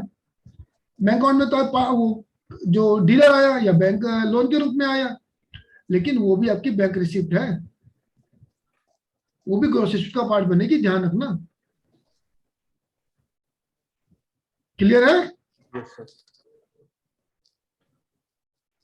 कैश रिसिप्ट क्या क्या हो सकती हैं, कैश सेल हो सकती है, डेटर से पैसा आया, लोन लिया आपने, कस्टमर से एडवांस आया, फिक्स एसेट सेल आपने की, रिइंबर्समेंट लिया, partner contribution, share holder contribution, ये जो अभी as you wish decide, cash payment, cash purchase आपने की, क्रेडिटर को पेमेंट किया, लोन लिया, एडवांस सप्लायर को दिए, फिक्स एसेट परचेज करी, रिइंबर्समेंट हुआ, पार्टनर ने विड्रॉ किया, लेबर चार्ज एग्रीकल्चर एक्टिविटी के लिए हुए, तो ये सारा कुछ कैश पेमेंट है। ठीक है सर। अब यहाँ तो कुछ क्वेरी क्लियर कर लो, फिर आगे जो है नेक्स्ट पैरा नेक्स्ट पोस्ट शुरू कर रहे हैं हम लोग। सर मैं बता देता हूँ, है क्वेरीज कुछ। कोई क्वेरी है यहाँ तक तो? हाँ जी सर। सर पहली क्वेरी है जो हमारी, ठीक है सर, अगर if business is having profit more than 6% or 8% and he is not crossing audit limit, हाँ, what can we do? Say we don't want to go for 44AD and 44AB. नहीं आपको mandatory नहीं है। देखो 6% से ज्यादा profit है, इसका मतलब है आपको 44AD के लिए जाना है। आप नॉर्मल जाओ, यदि आपने पहले कभी 44AD ऑफ नहीं किया है तो आप पीएनए बनाओ, बैलेंस शीट बनाओ, नॉर्मल फाइल करो। Yes, sir. Second question, sir, I have two businesses. Can I opt out for 44AD for one and normal for other? No no, क्योंकि जनरली क्या है, आप यदि उसकी लैंग्वेज पढ़ोगे, मान लो मेरा कमीशन का बिजनेस भी है और मैं ट्रेडिंग भी कर रहा हूँ, तो उसमें क्लियरली लिखा हुआ है कि यदि आपकी कमीशन से रिसीव है तो आप 44 में आ ही नहीं सकते। सर एक क्वेरी ये है कि I'll consider commission as other income. आपने वो एक अलग बात है कि आप उसे क्या मानते हो, बट कमीशन का नेचर कमीशन ही है। ओके। अगर वो रेगुलर रिसिप्ट नहीं है तो कई बार कहते हैं अदर इनकम है, लेकिन कमीशन इज कमीशन इनकम। नहीं सर, अगर अदर सोर्स में दिखाते शो करते हैं तो फिर हमारा वो लिमिट में नहीं, कंसीडर होगा। In my view no, commission income तो है ही ना। Okay okay okay agency commission से बिजनेस आ रहा है आपको, ठीक है, but there may be difference opinion, but in my view no. Okay. एक क्वेश्चन सर पूजा जी का है। सर अगर हमने लास्ट ईयर 44 एडी ऑप्ट किया था, इस ईयर लॉस है, तो हम डीम्ड इनकम में अगर 8% प्रॉफिट कंसीडर कर ले तो क्या हमें 44 एडी में ऑडिट करनी होगी नहीं या हम लॉस होते नहीं हुए भी? नहीं, आप यदि ध्यान से पढ़ेंगे, अगर आपने लास्ट ईयर 44 एडी ऑप्ट किया है और इस साल आप 44 एडी आपको तब ऑप्ट करना है, मतलब, और आपकी income more than maximum chargeable to tax है। अगर आप लॉस में, टोटल इनकम आपकी देखो, टोटल इनकम देखनी, बिजनेस इनकम देखनी पहले तो समझ लो। आपका बिजनेस लॉस में, लेकिन अदर इनकम आपकी प्रॉफिट में है, और टोटल इनकम 2.5 लाख से ऊपर हो गई, फर्म के इसमें 0 से ऊपर हो गई, तब तो टैक्स की जरूरत है, नहीं तो नहीं है।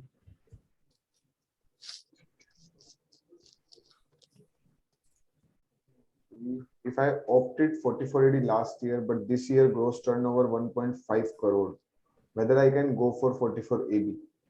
नहीं नहीं, देखो, अगर आपकी 44 एबी में जब तब जाओगे जब 44 एडी को डिसकंटिन्यू करना चाहते हो, तो आप तो प्रोविजन से कवर हो जाओगे ना। जो ए 44 एडी का 4 एंड 5 पार्ट है, लास्ट टाइम आपने किया है, आपके पास दो ऑप्शन है, या तो आप 8% ऑप्ट कर सकते हो, या फिर आप 44 एबी में ऑडिट करके लेस प्रॉफिट भी डिक्लेयर कर सकते हो, लेकिन फिर आपको अगले 5 साल तक टैक्स ऑडिट करना पड़ेगा, ये ध्यान रखना बस। Sir, one question is 44 AD interplay with share market transaction, importantly with FO and or intraday.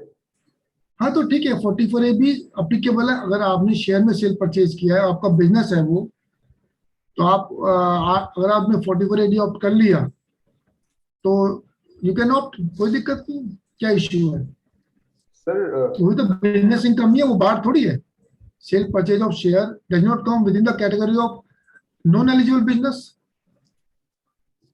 sir, I have a query. So, जैसे F and or intraday transaction में turnover काफी हो जाती है, because we negative को भी हम plus consider करते हैं, और profit होता है काफी कम, या फिर loss भी होता है, तो सर उस केस में we need to do audit. देखो, टर्नओवर क्या, पहले वो समझो, जो इंट्राडे या F and O without delivery based transaction होते हैं, इसमें जो प्रॉफिट और लॉस है, इन दोनों को ऐड करते हैं तो टर्नओवर बनती है मेरी। Right. अब इस टर्नओवर पे आपको देखना है कि ऑडिट होते हैं नहीं। Okay sir, but sir generally जो बुक्स मेंटेन नहीं होती है शेयर बुक्स तो मेंटेन करनी पड़ेगी, यदि ऑडिट करना है तो आपको। यदि आप बिजनेस कर रहे हो तो बुक्स तो मेंटेन करनी पड़ेगी। ओके। देखो, सेक्शन 44 ए डबल, इसमें बड़ा कंफ्यूजन रहता है। सेक्शन 44 डबल ए, 44 एडी, ये दोनों एक दूसरे को ओवरराइड नहीं करते, इंडिपेंडेंट सेक्शन है। आप समझने की कोशिश कर। 44 ए कहता है ये कंडीशन ऑफ सेटिस्फाई करोगे तो बुक्स मेंटेन करनी पड़ेंगी। अच्छा, 44 एडी का जो 5 का स्ट्रक्चर है, ये भी बड़ा अजीब है कि लॉस में हो तो बुक्स की जरूरत नहीं है, और प्रॉफिट में हो तो बुक्स ही मेंटेन करो और ऑडिट भी करो। मतलब एक का क्राइटेरिया है बुक्स मेंटेन करने का। तो समझना है, ठीक है। और कोई क्वेरी? चले आगे। अच्छा, अब हम बड़े इंपॉर्टेंट पार्ट पे आ रहे हैं। हर मेंबर इसको मिस ना करें जो मैं कहने जा रहा हूं। आप मुझे एक चीज बताएं, 3CA एंड 3CB का क्या रोल है? क्या 3CA 3CB can be bigger than the 3CD? क्या ये कवरिंग लेटर है? ये एक बहुत ही इंपॉर्टेंट डॉक्यूमेंट है।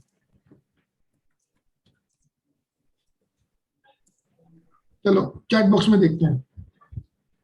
Yes, bigger than 3CB। Asha ji कहती हैं बिगर देन 3CB हो सकता है, not a covering letter. Very good. Chetna ji, very important. इनका एक क्वेश्चन है मानस बनर्जी का। मानस जी, आपका क्वेश्चन आप दोबारा से लेंगे, आप 3CA 3CB को कर लेते हैं, फिर अंत में ले लेंगे आपका क्वेश्चन। Yes, important important. हम समझते हैं इसका रोल क्या है। पहले ये बताएं कि आप में से कितने लोग जब 3CA 3CB फाइल करते हैं तो उसमें अपनी रिस्पॉन्सिबिलिटी को डिफाइन करते हैं कि मेरी रिस्पॉन्सिबिलिटी क्या है और एसएससी की रिस्पॉन्सिबिलिटी क्या है। How many? क्या आप में से कोई 3CA 3CB में अपनी रिस्पॉन्सिबिलिटी डिफाइन करता है कि मेरी रिस्पॉन्सिबिलिटी क्या है और एसएससी की रिस्पॉन्सिबिलिटी क्या है? आशा जी कहते हैं yes we do. Anybody else? Amit ji कह रहे हैं यस, राहुल जी कहते हैं नेवर, पारा जी कहते हैं यस, नंदन जी कहते हैं यस। चलिए 5 यस नो, कोई कुछ नहीं। चलिए कोई नहीं। अब हम आते हैं 3CA 3CB। 3CA क्या है? अगर हमारा किसी और अकाउंट में ऑडिट होता है तो हमें 3CA के अंदर हमें ऑप्ट करना होता है, और यदि कहीं और ऑडिट नहीं हुआ है तो हम 3CB में जाते हैं। 3CA का पहला 3 दिमाग में रट लो। 3CA का पहला 3 के अंदर हमें 3CD के ऊपर रिपोर्टिंग करनी होती है, और 3CB के पैरा 3 में हमें फाइनेंशियल अकाउंट पर रिपोर्टिंग करनी होती है, और 3CB के पैरा 5 में हमें टैक्स ऑडिट 3CD के ऊपर रिपोर्टिंग करनी होती है। ये चीज हमें बहुत ध्यान से समझनी है। 3CB में 2 जगह रिपोर्टिंग है, क्योंकि यहाँ पे हम फाइनेंशियल ऑडिटर भी है और टैक्स ऑडिटर भी है। ठीक है ना अमन जी? अगर मैं 3CB दे रहा हूँ तो बुक्स का ऑडिट भी कर रहा हूँ, मैं टैक्स ऑडिट भी कर रहा हूँ। तो मुझे 3C के पैरा 3 में और 3CB के पैरा 3 में फाइनेंशियल अकाउंट पर रिपोर्टिंग करनी है, और 3CB के पैरा 5 में 3CD पर रिपोर्टिंग करनी है। अब क्या रिपोर्टिंग करनी है? चलो एक काम करते हैं, हमें ये समझ में आ गया 3CA 3CB क्या है। Clear Aman ji? Yes sir. हम में से बहुत सारे यूज भी करते आ रहे हैं, तो चलो इस पे भी कैश ले लेते हैं। अब मुझे आप ये बताओ, कंपनी 20 जनवरी 2020 को इनकॉर्पोरेट हुई, टर्नओवर 15 करोड़ है 31/3/2020 को। मैं 3CA में जाऊंगा या 3CB में जाऊंगा? चलो चैट बॉक्स में भी देखते हैं सब क्या कह रहे हैं। 3CA 3CB, Asha ji 3CB, Vineet जी 3CA कह रहे हैं। मिक्स रिस्पॉन्स है, Rahul ji 3CB 3CB 3CA। चलिए इसको हम, क्योंकि मिक्स रिस्पॉन्स आ रहा है तो हम बताते हैं। कंपनी एक्ट के अंदर जब कंपनी इनकॉर्पोरेट होती है तो 15 महीने की बैलेंस शीट बनती है, और इनकम टैक्स के अंदर 8 महीने 2.5 महीने की बनेगी। ठीक है ना? तो मेरे 2.5 महीने के अकाउंट किसी और एक्ट के अंदर तो ऑडिट हुआ ही नहीं, तो 3CB अप्लाई होगा, 3CA नहीं होगा। तो जिन लोगों ने भी 3CB का वो सही है, जिन्होंने कहा 3CA वो ठीक कर ले, आगे से 3CB में जाए। दूसरा क्वेश्चन है, मेरी टर्नओवर अगले साल 75 करोड़ है, 3CA 3CB?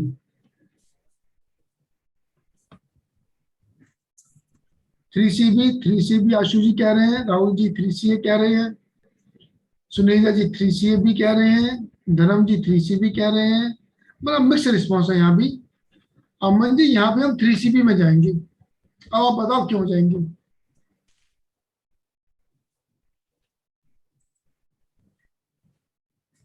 अच्छा आशा जी आप बताओ। चलो 75 करोड़ की टर्नओवर हम 3CB में क्यों जाएंगे या 3CB में क्यों जाएंगे? सर अब उसकी कंपनी लॉ में जो बैलेंस शीट बनी है वो इनकम टैक्स का ईयर पीरियड और कंपनी एक्ट का पीरियड दोनों अलग अलग है। अब इसमें जनवरी से आपके मार्च 21 तक बनी है। बिल्कुल परफेक्ट। यहाँ 15 महीने की बनी है और वहां 12 महीने की बनी है, तो इट मीन्स किसी और लॉ में ऑडिट हुआ ही नहीं, तो यहाँ भी 3CB आएगा। अब थर्ड केस पे आते हैं। मेरी कंपनी 30 नवंबर 2020 को डिसॉल्व हो गई और टर्नओवर 18 करोड़ थी, 3CB 3CA?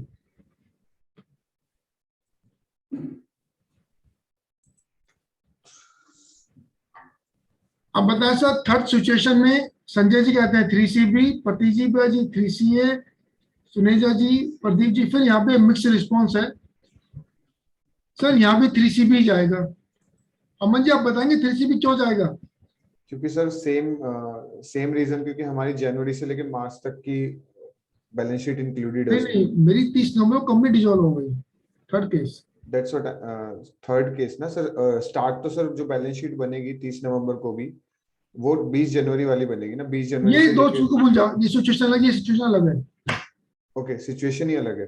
हाँ चलो सर एक पार्टिसिपेंट की रिक्वेस्ट आई है कि इफ इट इज पॉसिबल, अगर जो न्यूमेरिक है, नंबर्स हैं उसमें, अगर उसको आप इंग्लिश में इंग्लिश में बोल देते, कोई बात नहीं। Okay sir, thank you.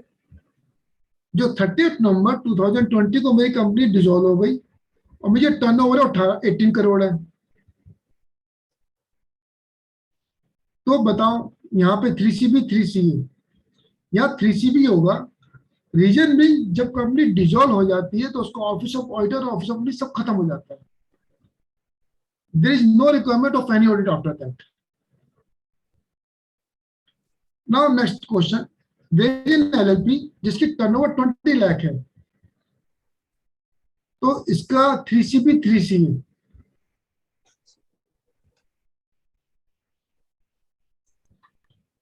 LLP के लिए क्या कह रहे हैं लोग? 3CA 3CB 3CB 3CB 3CB 3CB 3CB, perfect, सबने कहा है। अभी टर्नओवर इसकी मैं 50 लाख कर देता हूं, तो 3CB 3CA। एलएलपी की टर्नओवर 50 लाख है, 3CA 3CA 3, परफेक्ट। क्योंकि 40 लाख से ऊपर एलएलपी में ऑडिट होता है, तो इसलिए यहाँ पे 3CA आएगा, अदरवाइज 3CB आएगा, परफेक्ट। तो यहाँ तक 3CA 3CB क्लियर हो गया हमको और डाउट भी खत्म हो गए हमारे। अब नेक्स्ट पे चलते हैं, रिपोर्टिंग पार्ट पे। मैंने आपको बताया था कि जो 3CB का पैरा 3 होता है, उसके अंदर आपको रिपोर्टिंग करनी होती है फाइनेंशियल स्टेटमेंट पे। तो आप क्या करेंगे? एसएससी की रिस्पॉन्सिबिलिटी क्या है, पहले ये डिफाइन करेंगे। SSC is responsible for preparation of financial statements. मैं पूरा नहीं पढ़ रहा हूँ, for the purpose of gaining of the time. In preparing the financial statements, management is responsible for assessing the entity's liability to continue as a going concern. Those charged with governance are responsible for overseeing the entity's financial reporting process. Tax auditor responsibility क्या है? In respect of para 3 of 3CB, our objective are to obtain reasonable assurance about whether the financial statements are as a whole are free from material misstatements. ठीक है? Tax auditor responsibility as a part of an audit in accordance with SA. We exercise professional judgment and maintain professional skepticism throughout the audit. Obtain an understanding of the internal control relevant to the audit in order. Evaluate the appropriateness of the accounting policy. Conclude on the appropriateness of the management's use of going concern. And we communicate with those charged with the governance regarding among other matters. We also provide those charged with the governance with a statement. तो ये जो reporting है, ये 3CB के para 3 की है, सिर्फ on the financials पे tax auditor responsibility and the assessee responsibility.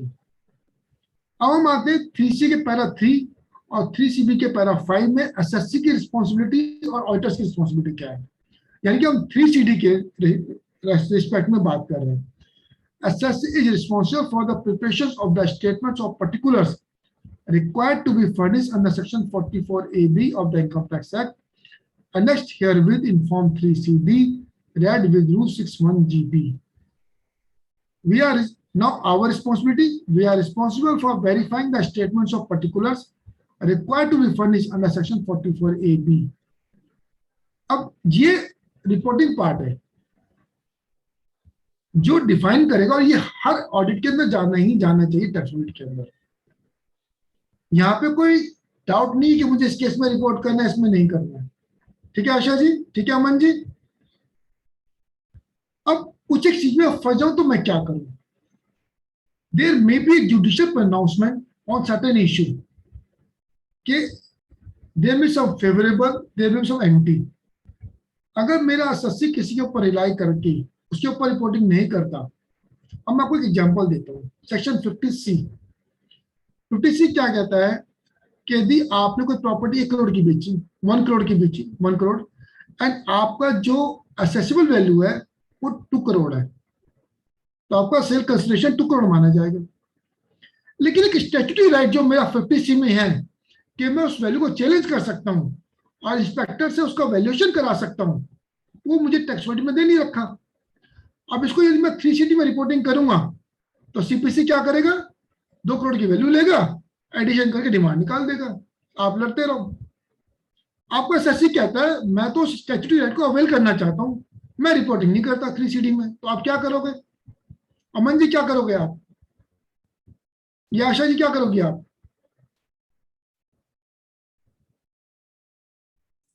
Sir मेरे पास एक ऑप्शन तो है कि जो मेरा 3CB या 3CA है वहां पे क्वालिफिकेशन वहां पे मैं लिख दूंगी अदर मैटर में करके कि सो एंड सो क्लॉज में ये रिपोर्टिंग है that has not been reported due to this fact, बिल्कुल, इसको थोड़ा बिकॉज सा इससे मॉडिफाई 3CD करें। मैनेजमेंट की रिस्पॉन्सिबिलिटी है।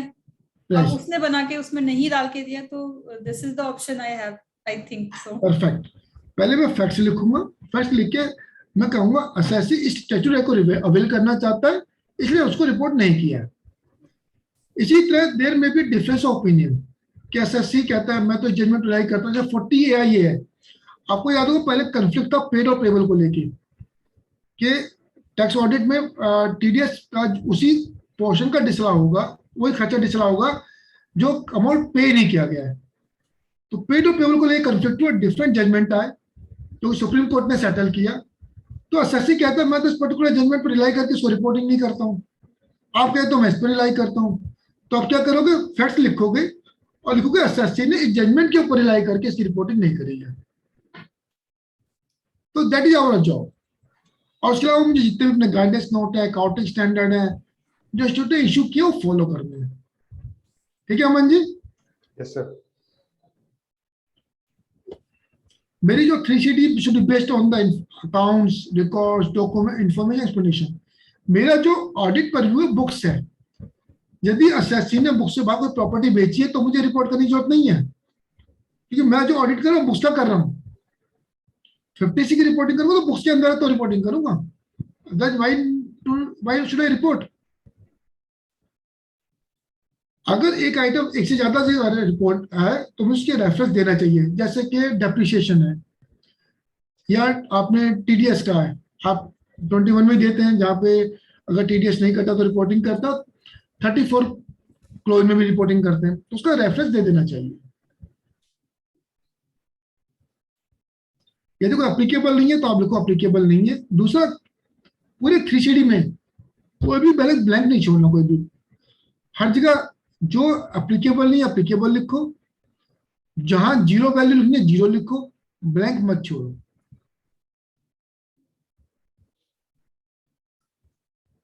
एक चीज हमें बहुत ज्यादा ध्यान रखनी है, क्रॉस 5 और 3CB एंड क्रॉस 3 और 3CA तो हमने समझ लिया।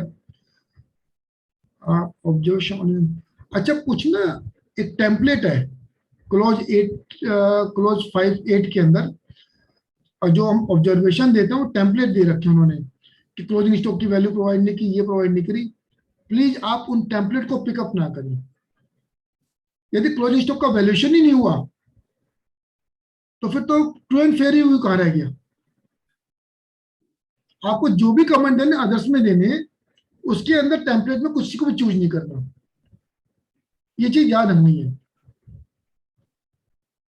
मैंडेटरी एएस फॉलो करने हैं। यदि प्रोविजन ऑफ इनकम टैक्स नहीं किया है जो हमारी एएस की रिक्वायरमेंट है तो वो भी हमें क्वालिफिकेशन में डालना है। रिटायरमेंट बेनिफिट का अगर प्रोविजन नहीं है तो वो भी हमें बताना है।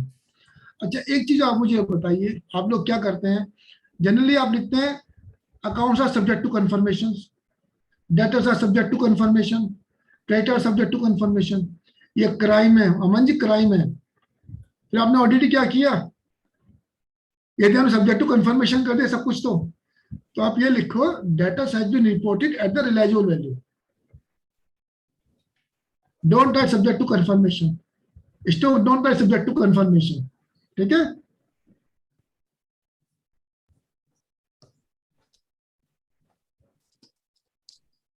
ठीक है।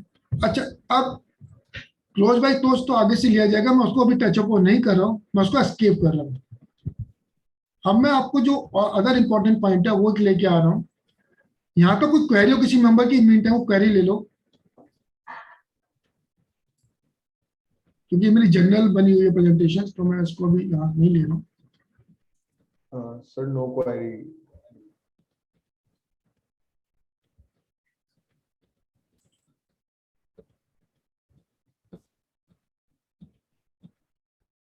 हाँ। अब हम बात करेंगे कॉमन एरर्स की जो ऑडिट में मिलती हैं, लेकिन इससे पहले किसी कोई क्वेरी हो तो देख लो। सर चैट बॉक्स में कोई क्वेरी नहीं। Very good. चलो अब आप ये बताइए, अगर आप कंपनी का ऑडिट कर रहे हैं तो जो क्लोज 8 के अंदर आप क्या चूज करते हो? एक कंपनी की टर्नओवर 8 करोड़ से ऊपर है, 15 करोड़ की टर्नओवर है, 15 करोड़ की टर्नओवर में आप कौन सा ABCDE में चूज करते हो? मेंबर से पूछता हूँ क्या चूज करते हैं कंपनी केस में? ABCDE में कौन सा क्लोज चूज करते हैं? कंपनी का केस है, आशा जी कह रहे ई, नहीं नहीं, ये तो 44AD का है। 44AB के अंदर आपके 5 क्लोज है, ABCDE, 15 करोड़ की टर्नओवर है, कौन सा चूज करोगे? आजाद जी कहते हैं ए, शिखा जी कहती है ए, प्रतिभा जी कहती है क्यू। क्यू कौन सा है? ए, ए, ए। सर आप सब लोग पार्टली करेक्ट हो। ये कॉमन एरर है जो कि हम लोगों को टैक्स ऑडिट रिव्यू में मिली। देखो इसमें क्लोज और भी होता है, यहां लिखा होता है third provision to section 44AB, जो ये कहता है कि यदि आपको किसी और अकाउंट में ऑडिट हो रहा है एंड देन आप यहां पे ऑडिट करा रहे हो, आपको क्या चूज कर रहे हो? Third provision to section 44AB। Company case में दो जगह आप जा सकते हो, ए में या सी में, क्योंकि बी प्रोफेशनल के लिए है और डी उसके लिए है, 44AD और ए या कंपनी अप्लीकेबल नहीं है। तो इसलिए आप क्लोज ए भी पिक करोगे और third provision to section 44AB pick करोगे। जनरली मेंबर ए करता है, गलत है वो। जिस किसी का भी अकाउंट कहीं और ऑडिट हो रहा हो और यहाँ पे वो टैक्स ऑडिट होता है तो third provision to section 44AB वो आपको रिपोर्ट करना है। ठीक है अमन जी? Yes sir. ये गलती हो रही थी? हो रही है। जनरली हो रही थी। ठीक है। जनरली चार्टर्ड अकाउंटेंट्स की रिपोर्ट में ये पाया गया कि उन्होंने तो टैक्स ऑडिटर्स की रिस्पॉन्सिबिलिटी को डिफाइन करते हैं, ना ही एसएससी की रिस्पॉन्सिबिलिटी डिफाइन करते हैं। तो वो मैंने आज आपको बता दिया है कि एसएससी की रिस्पॉन्सिबिलिटी को भी आपको डिफाइन करना है और टैक्स ऑडिटर्स की रिस्पॉन्सिबिलिटी को भी आपको डिफाइन करना है। मैंने आपको यही बता दिया कि 3CA के पैरा 3 और 3CB के पैरा 5 में 3CD भी क्वालिफिकेशन आपको देनी है। सर शिखा जी कह रही हैं ये पॉइंट एक बार रिपीट कर दीजिए। आई थिंक वो थर्ड प्रोविजन टू 44AB उसकी बात कर मैं रहे हैं। आपको फिर बताता हूँ। शिखा जी, थर्ड प्रोविजन ये कहता है कि यदि आपका किसी और अकाउंट में ऑडिट हो रहा है फिर आपको यहाँ पे ऑडिट कराना है, वो third provision to section 44A भी कहता है हमारा इनकम टैक्स एक्ट का। तो हम ABCDE में कवर ना होकर third provision to section 44A भी आप पढ़ोगे तो उसमें आप कवर होगे।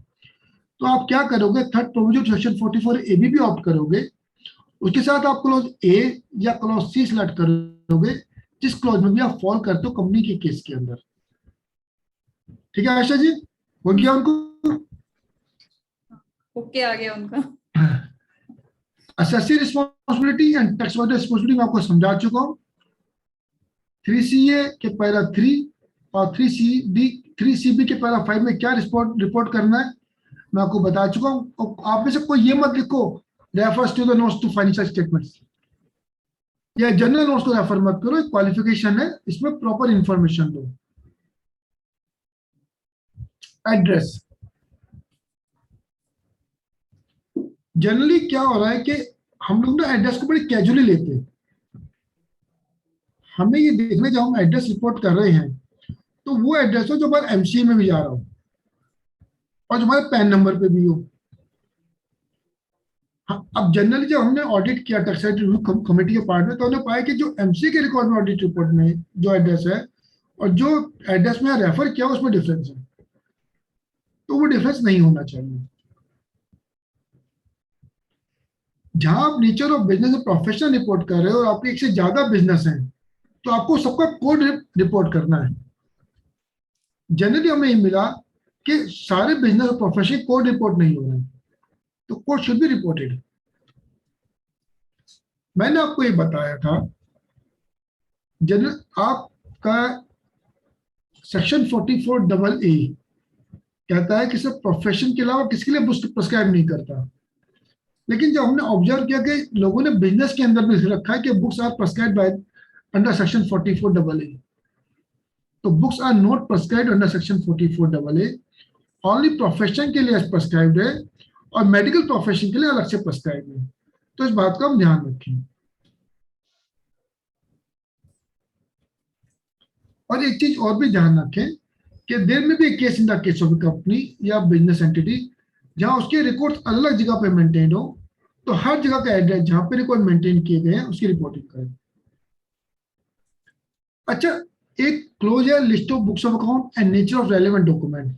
हम इसमें क्या करते हैं, हम कैश बुक, लेजर और सेल बुक ये रिपोर्ट तो कर देते हैं, लेकिन हम में से कोई भी invoice, receives, vouchers, bill, secretarial, confirmation, certificate, internal external ये रिपोर्ट नहीं करता, जबकि पर्टिकुलरली मांगे नेचर ऑफ रेलेवेंट डॉक्यूमेंट एग्जामिनेंट, तो ये सब भी हमें रिपोर्ट करना है।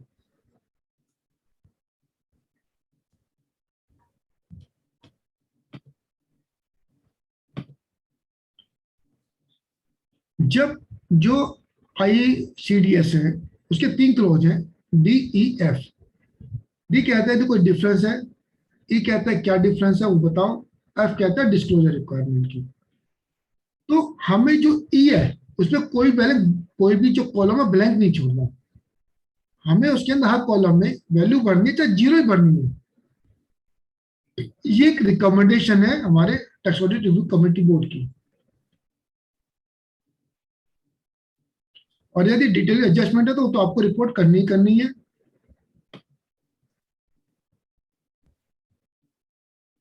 वो जीरो भरो, नील भरो, लेकिन कॉलम ब्लैंक मत छोड़ो। अच्छा, डिस्क्लोजर जो 13F में हमें करने हैं, जो ICDS के द्वारा रिक्वायर्ड है, ये आपको डिटेल में बताएंगे जब क्लोज बाय क्लोज करेंगे हम लोग, सचिन जी शायद से कवर करेंगे तो वो डिटेल में समझाएंगे। डिस्क्लोजर की रिक्वायरमेंट तभी है जब आप टैक्स ऑडिट कर रहे हो। ICDS में भी applicable in the case of A company जहां टैक्स ऑडिट नहीं है, लेकिन डिस्क्लोजर सिर्फ टैक्स ऑडिट रिपोर्ट में ही है, इसके अलावा कहीं भी डिस्क्लोजर की रिपोर्टिंग है ही नहीं, ये हमें ध्यान रखना है।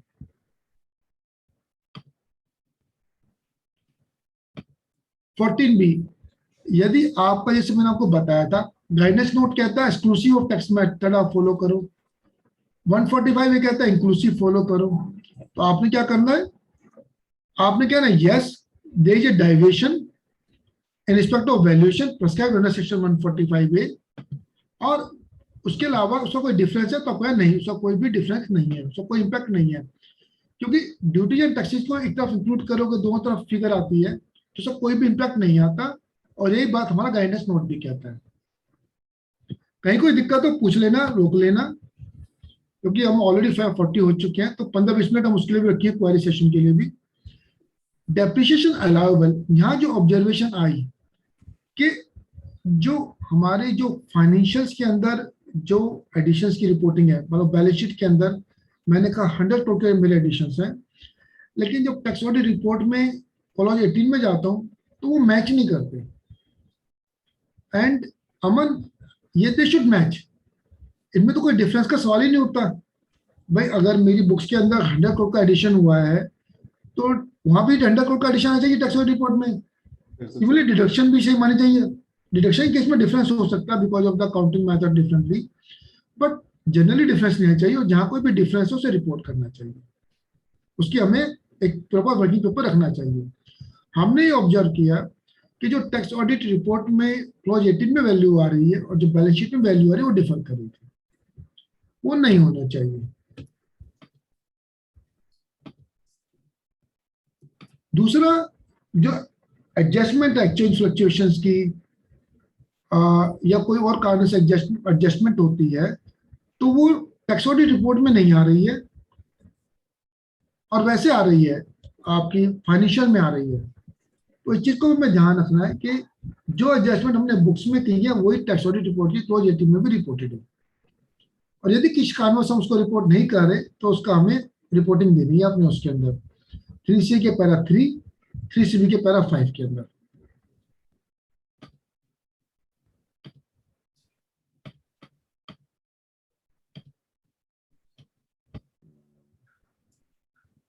ये हो गया। इसमें क्या हुआ कि ये मेरे ख्याल से अब नहीं होता, पहले क्या था कि 32AC, 32(3)AB, 35(33)ABA, 35(1)3 आपने जो टैक्स ऑडिट रिपोर्ट अपलोड करी उसमें तो आपने क्लेम कर लिए, लेकिन जो फिजिकली सबमिट की रिव्यू बोर्ड को, उसमें वो क्लेम नहीं किए हुए थे। तो मेरे ख्याल से ऐसा केस हमारे सामने नहीं आता, बट ये ऑब्जर्वेशन आई जो आपके साथ शेयर की जा रही है।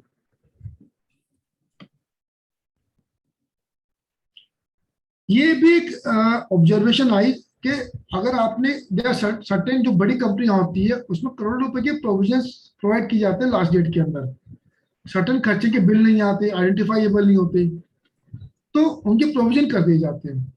आइडियली तो आप जिस डेट पे प्रोविजन कर रहे हो उसी डेट पे आपकी टैक्स रिपोर्ट में रिपोर्टिंग होनी चाहिए, लेकिन हमने कुछ एक केस में ऑब्जर्व किया कि रैंडम डेट डाल दी 11/11, 11/11, 11/11, तो जिस डेट में हमने प्रोविजन किया वही डेट डालें, ऐसे कोई भी रैंडम डेट ना डालें।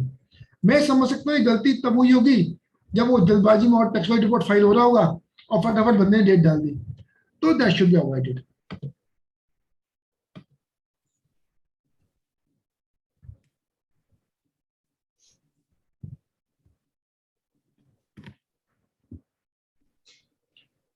असल में होता क्या है, जब आप इसकी रिपोर्टिंग करते हो, जो भी डिसलाउंस करते हो कैश डिसलाउंस की, तो क्या आप क्लाइंट से सर्टिफिकेट लेते हो कि ये सारी पेमेंट 10,000 से कैश से ऊपर है? MRL में लेते हो, लिखवाते हो? है आशा जी, अमन जी, आप जनरली सर्टिफिकेट नहीं लेते? जनरल MRL लेते हैं बट पूरा हाँ, ट्रांजैक्शन वाइज नहीं कर। हाँ, तो ये लो और इसकी रिपोर्टिंग करो कि इसकी हमने सर्टिफिकेट लिया SSC से, कल वो डिनाई कर दे, अपनी बुक चेंज कर देगा, क्या कर लोगे? आज तो टैली में कभी एंट्री चेंज कर दो, तो please take care.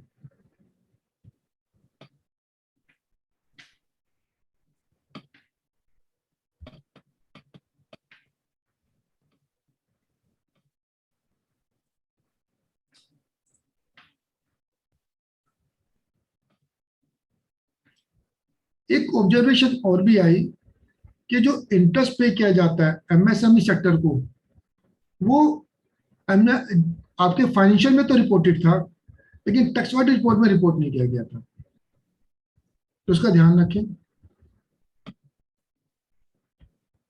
Certain case में जो रिलेटेड पार्टियों का पैन नहीं दिया गया, उनके नेम रिपोर्ट नहीं हुए, इसको टेक केयर करें।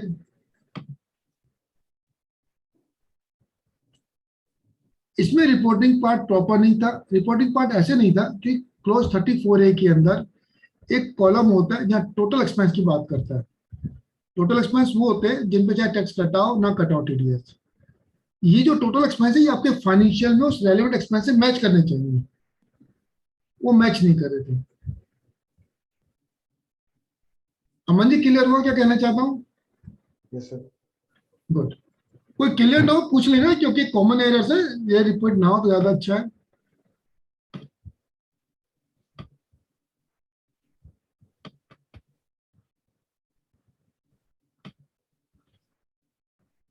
टू 201A और 267 में उसकी इंटरेस्ट की लायबिलिटी बनती है या नहीं बनती है? तो हमने पाया कि कुछ एक केसेस में date of payment with the respective amount has not been reported, तो उसको रिपोर्टिंग प्रॉपर करें। मैन्युफैक्चरिंग कंसर्न के अंदर आपको क्वांटिटी डिटेल प्रॉपर नहीं मिली, मतलब आपने खाली परसेंटेज ऑफ यील्ड को रिपोर्ट नहीं कर रखा और ना ही उसकी कोई क्वालिफिकेशन दे रखी।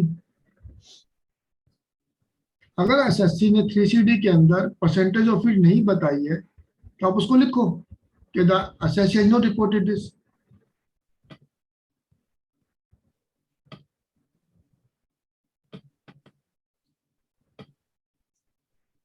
Turnover gross for the previous years and the preceding previous years, जो हमारा 67.1 पैरा गाइडेंस उनको कहता है कि ये जो रेशो कैलकुलेट करनी है ग्रॉस प्रॉफिट नेट प्रॉफिट, ये मैन्युफैक्चरिंग और ट्रेडिंग के लिए करनी है, प्रोफेशनल के लिए नहीं करनी, तो वहां पे हम नॉट अप्लीकेबल लिखेंगे इसको।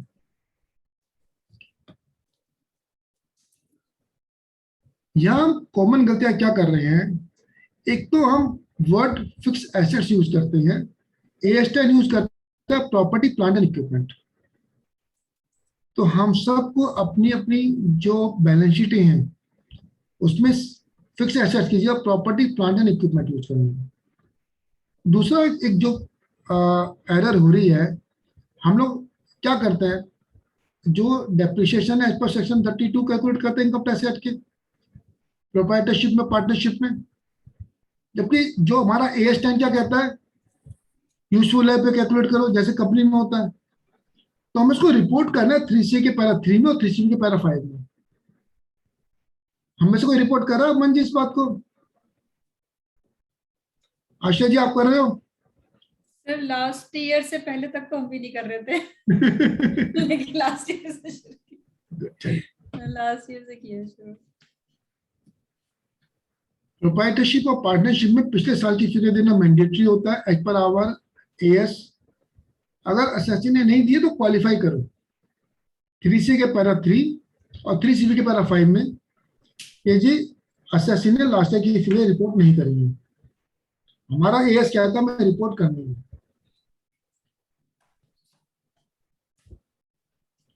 कोई इशू यहाँ पे आशा जी, अमन जी? कुछ क्वेरीज हैं आई हुई तो आई थिंक अभी 5 मिनट थोड़ा सा रह गया, उसके फिर बाद ही खत्म ले कर लेंगे। लेंगे। अभी जस्ट खत्म कर लेते फिर ले लेंगे, ठीक है? यदि कोई भी कॉलम लेफ्ट नहीं छोड़ना, यस नो नॉट अप्लीकेबल जरूर लिखना है। ये पेनल्टी है, उसके रीजनेबल कॉज है, मैं अब जस्ट खत्म ही कर रहा हूँ। और ये ऑडिट प्रोसेस है जो हमें फॉलो करना है। ये डिस्क्लेमर है जो हम दे सकते हैं टैक्स ऑडिट रिपोर्ट में, मैं इनको शेयर कर दूंगा आप लोगों के साथ। इनको पढ़ने में कोई वो नहीं है कि आप पर हर क्लोज में क्या क्या डिस्क्लेमर दे सकते हो। सॉरी मैं यहाँ से चला रहा हूँ, ये एक्चुअली ना यहाँ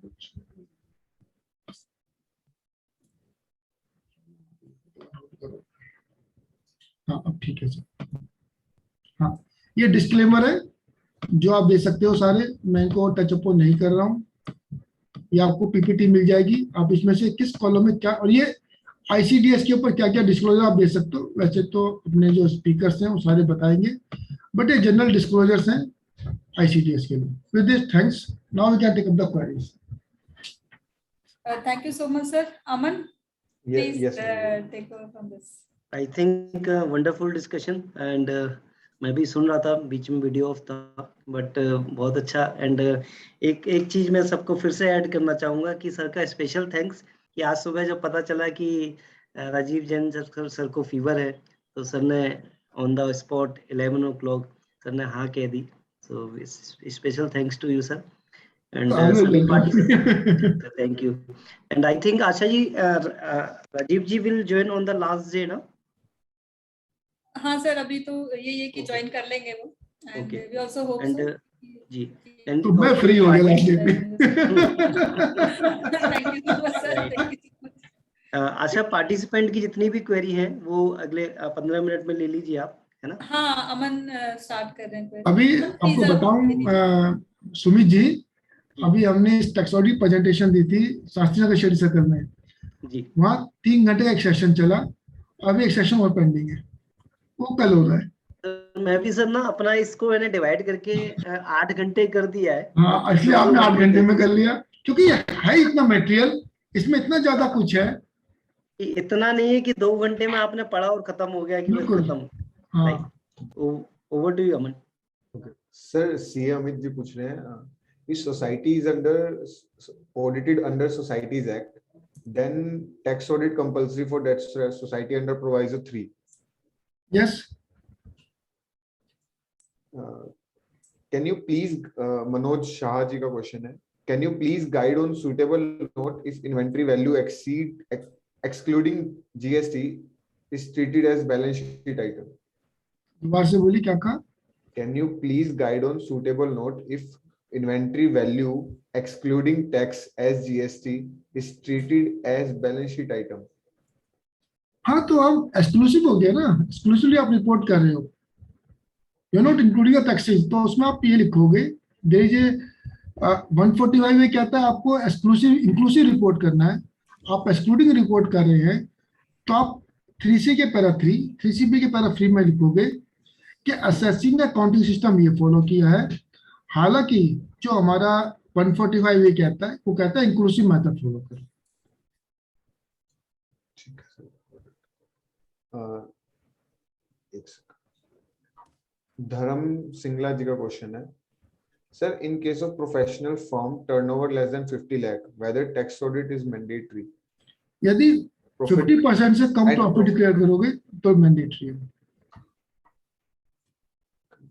नेक्स्ट क्वेश्चन है, expense under vario will not tally with individual head of expense in financial head under not covered but covered under 194C. समझ नहीं आप उसमें एक रिकंसिलिएशन नोट बना लें, यदि किसी कारण से डिफरेंस है तो रिकंसिलिएशन नोट बना लें। वैसे ऐसा होगा नहीं, बट है तो रिकंसिलिएशन नोट बना लें क्यों डिफरेंस है। Okay. If there are no debtor and creditor, balance confirmation is provided. No, if there is no debtor or creditor, balance confirmation is provided. How can we report this? नहीं, यदि data creditor नहीं तो कुछ करना ही नहीं, फिर तो ठीक है, फिर क्या इश्यू है। बैलेंस कंफर्मेशन नहीं है डेटा क्रेडिटर की। हाँ तो मैं कह रहा हूँ ना, अगर नहीं है तो आप लिखो सब्जेक्ट टू रियलाइजेबल वैल्यू कि the debtors has been reported at the realisable value, और इसका एक एमआरएल ले लो क्लाइंट से अपनी। इसमें मैं आपको एक एग्जांपल और देता हूँ। आप आपके क्लाइंट ने गाड़ी खरीदी, आप उसको कैसे ट्रीट करते हो बुक्स के अंदर, किस डेट पे डालते हो? जिस दिन खरीदी दे पुट टू यूज होगा सर, उस दिन किस डेट पे डालोगे सर? जिस दिन खरीदी ऑफ कोर्स। आपको कैसे मालूम उस दिन उन्होंने पुट्टी यूज कर दी? सर आई रजिस्ट्रेशन में भी तो टाइम लगता है, तो रजिस्ट्रेशन में भी तो टाइम लगेगा। विदाउट रजिस्ट्रेशन तो आप नहीं, बट टेम्परेरी रजिस्ट्रेशन ऐसा है, मैं आपको बताता हूँ। इसका सर्टिफिकेट लॉस से एमआरएल में किस डेट पे उसने इसको पुट्टी यूज किया। आपने बिल की डेट डाल दी, एसएससी को कॉल कर लिया ईओ ने, उसने कोई और डेट बता दी, क्या करोगे आप? कोई अंतर्यामी थोड़ी हो। चलो सर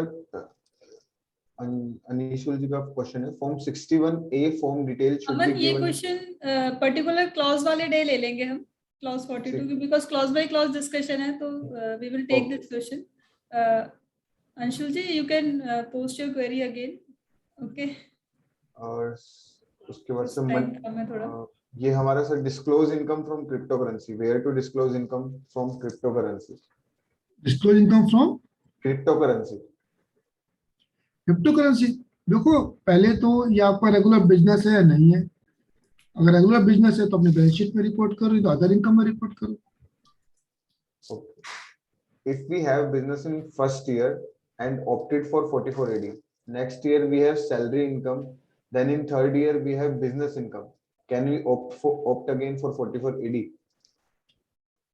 देखो वैसे तो अगर आपने 44AD ऑप्ट किया है पहले साल में, तो अगले साल में आपको 44AD ऑप्ट करना पड़ता है। अब सैलरी इनकम में तो कोई बात नहीं, थर्ड ईयर में in my view you have to opt for 44AD, otherwise you have to go for tax audit. Okay.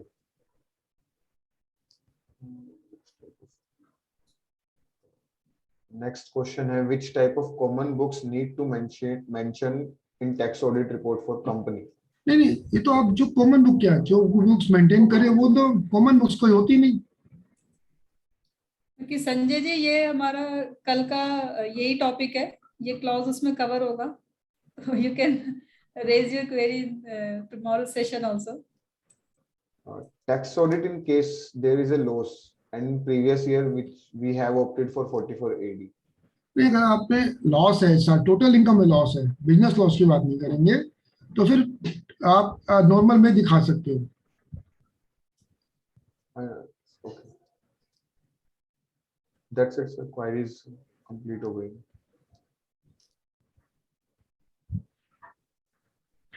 ये क्वेरी हो गई क्या? Professional firm turnover less than 50 lakh. हो गया ये, हो गया।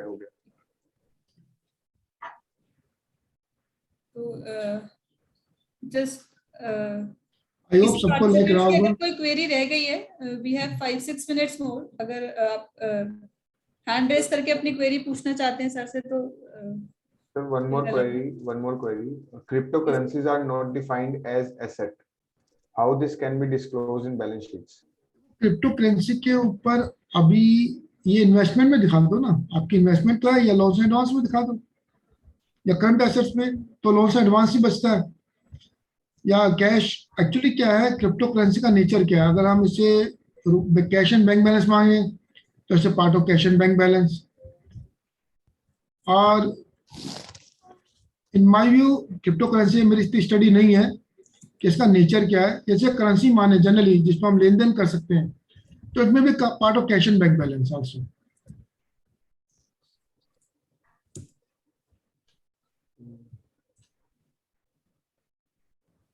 If anybody have any other query, so you can raise your hand or you can ask in chat. Sir, in case of cooperative housing societies, income is exempt. Would these be subject to tax audit? देखो मैंने आपको, वो कोई business नहीं करते। 44 EB की starting level के इन case of person Canning on A business.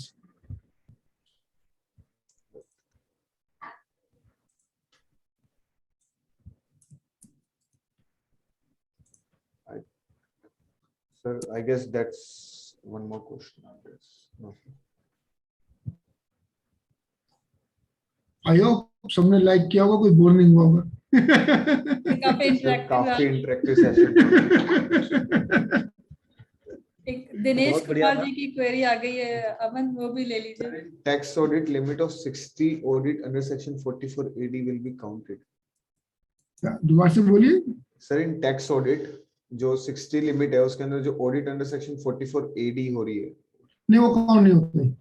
Dinesh ji वो तो नहीं काउंट होगी। परफेक्ट।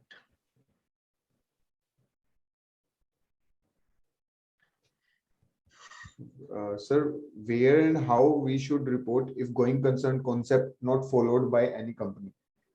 क्वालिफिकेशन तो आप जब तो फिर तो खत्म ही हो गया ना, क्वालिफाइड कर दो उसको, एडवर्स रिमार्क जाएगा इसमें। तो अगर गोइंग कंसर्न ही कंसेप्ट नहीं है तो